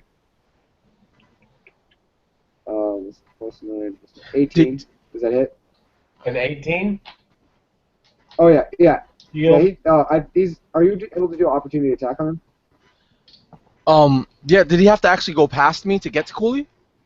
Because I walked up towards him, remember? Uh, yeah. I think so. Yeah, you can do opportunity attack before he hits him. Alright. And so, if you If fail, I then hit him, I it's reduce his gonna. speed to 0, so he stops at me. Okay, 23. hits, damage. 7 points of damage. Describe how he dies. As he's trying to walk to Cooley, and, you know, I'm facing him, I spin around, and with the momentum, I bring my axe in a full arc and catch him straight in the gut and make him buckle over, and then finish him off by just bringing my axe down on his face and not stopping until my axe actually contacts the floor. Oh gosh. Yeah, you have that bloody mess going on, Yeah. and you guys splattered, and I you just guys say, still that's have why they call me Redbeard. as blood goes into your beard. Yeah, you got it. And you look out, and there's still uh, 2 sleeping orcs. And I'm gonna give it to, since we're still in combat technically, Cooley. What are you gonna do about those 2 sleeping orcs?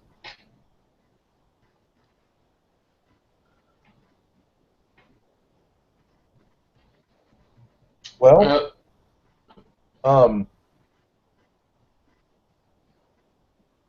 gosh, I'll just go sit down right at the head of one of them, put my hands on the side of his head, and shocking grasp his temples. I'm gonna say it's automatic because it's like it's basically he's not able to resist anything. So how much damage? Uh, is it a crit or is it a coup de grace? I think it's a coup de grace because he's down and he can't do anything.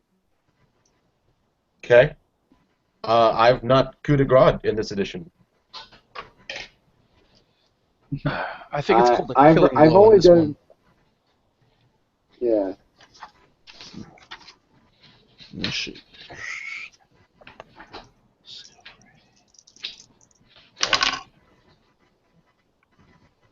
Well, for whatever damage I have to roll, it's 17. Yeah, that kills him. Kind of Cool. slumps. He goes sure and slumps. Oh, give me a second. And then next. Yep. Oh, we lost him. Oh. Or Paul made the call. Oh no. So what I'm gonna say now is we're gonna go to Tarek. Tordic. With Torek. Yeah, Tordic. Sorry. Oh no, he's back. He's back. Woo. Garrick, you there? Yes, I'm here, but I currently had a phone call. I pressed the wrong button. Oh, okay. Oh, okay. I'll go ahead and if you don't mind, I'll give it to whatchamacallit, Tordic, since I just named him off. So Tordic, go ahead and do whatever you want to do about the second one. I'm gonna slide out of the tree, and I'm gonna run up, and I'm gonna jump on his back with both my short swords drawn, and I'm just gonna go to town. Nice. And with both, give me damage for both short swords, or for like, is it coup de grace? Yeah, it's coup de grace. Okay. It's Basically an automatic hit, right? well, you have advantage on the attack roll because they're unconscious, and it's a critical hit. Oh, okay. So that's just gonna be. Holy cow. 23 I'm gonna need to use a calculator. Critical hits, or you just add another die of damage. I think you double. Don't you just double it, or you? Well, depends what our DM says. Some say double what you roll. Some say the extra die that you roll is maxed out, and then you just roll the regular damage.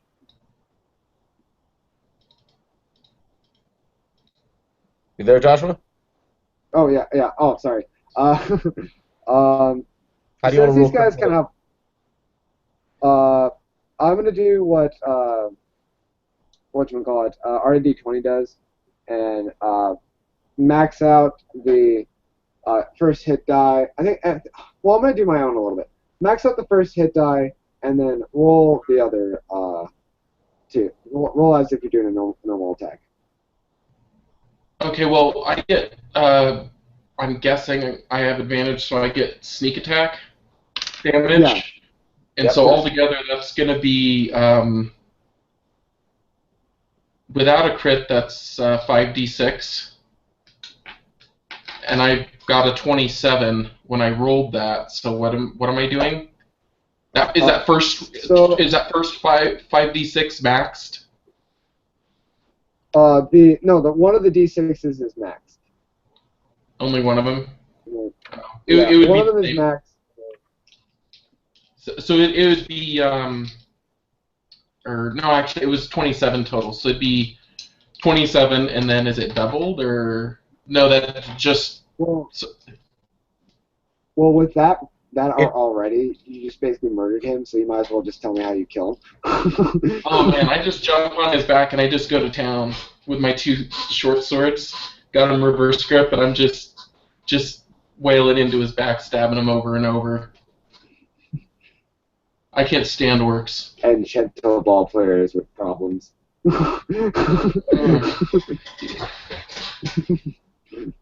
He's When orcs Enchanto-Ball natural players. enemy to me. Oh yeah, true. Yeah, it's like, but when Enchanto-Ball dwarves go cray cray. I guess. All right, all the orcs are dead. The Enchanto-Ball players you faced in that one championship are laying down dead as well. What are you guys doing in the middle of the night? Well, we're gonna have to restart our sleep to get our hit points back and any spells that we used. I'm good, but if you feel you need a rest, You're good, and I took what? 23 points of damage there? Ooh. like yeah, you're looking a little worse for wear there, brother. I did more of it to myself than they did to me, brother.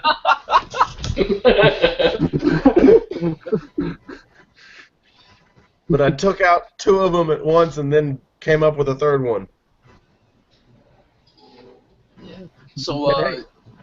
huh? Once we're over here, I'm not even down to half my hit points yet. Boom.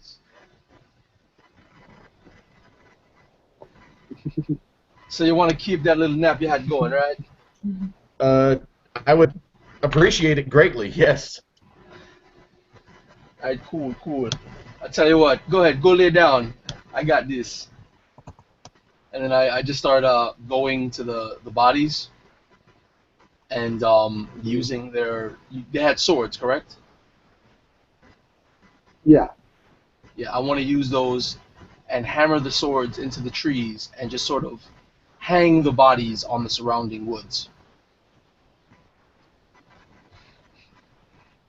So you do that As a and- perimeter around the camp. Yeah, that happened. Yeah, as a perimeter around the camp. And then I go back to my little tent, snuggle up, and like, yeah, I can finish my nap too, and and go back to bed. And so when everybody's sleeping now, yeah, sleeping now. The night goes uneventfully because no one wants to go near that.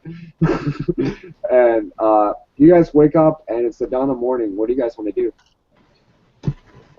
do? Honestly, I'm gonna have to tap out. Oh, okay. because I don't I don't get to be lucky and get tomorrow off. Oh, really? Or did you say you're a teacher? Yeah. Wow. I'm in Uh, college and I get out of school tomorrow. Well, the kids don't have to come, but the teachers will have a work day. Oh, that sucks, man. That Yeah. often All right. happens. Well, so when we start again, I want to go ahead and make another session of this, and maybe we'll even continue on from there because this was awesome, guys. It was fun. It was fun. Well, Yeah. really liked your Had tons of fun. Yep. So when we start again, you'll be in the crack of morning and going towards Silverdale. And so with that, I'm going to say, Nelson, do you want to plug your channel one more time again?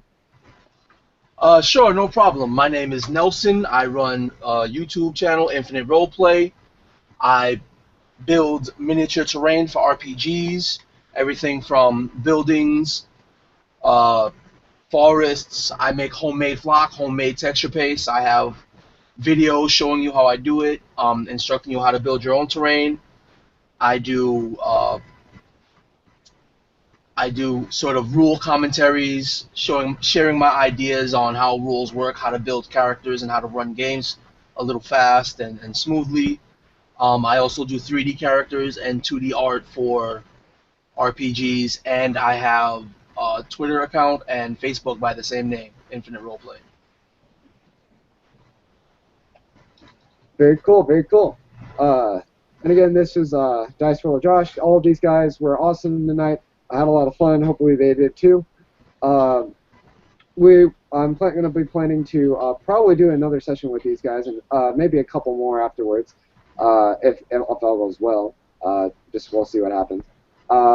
And just yeah, first time trying out some sports in D&D, and maybe I'll even do separate sessions of something. Just doing Enchanto-Ball with other people, just doing a whole session of Enchanto-Ball to see how that goes out.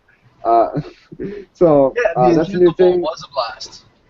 Enchanto-Ball what? Yeah, It was a blast. Serious blast. Oh, yeah. I'm glad. I gotta make I gotta make a whole like rule listing for it and make money off of it. Yeah.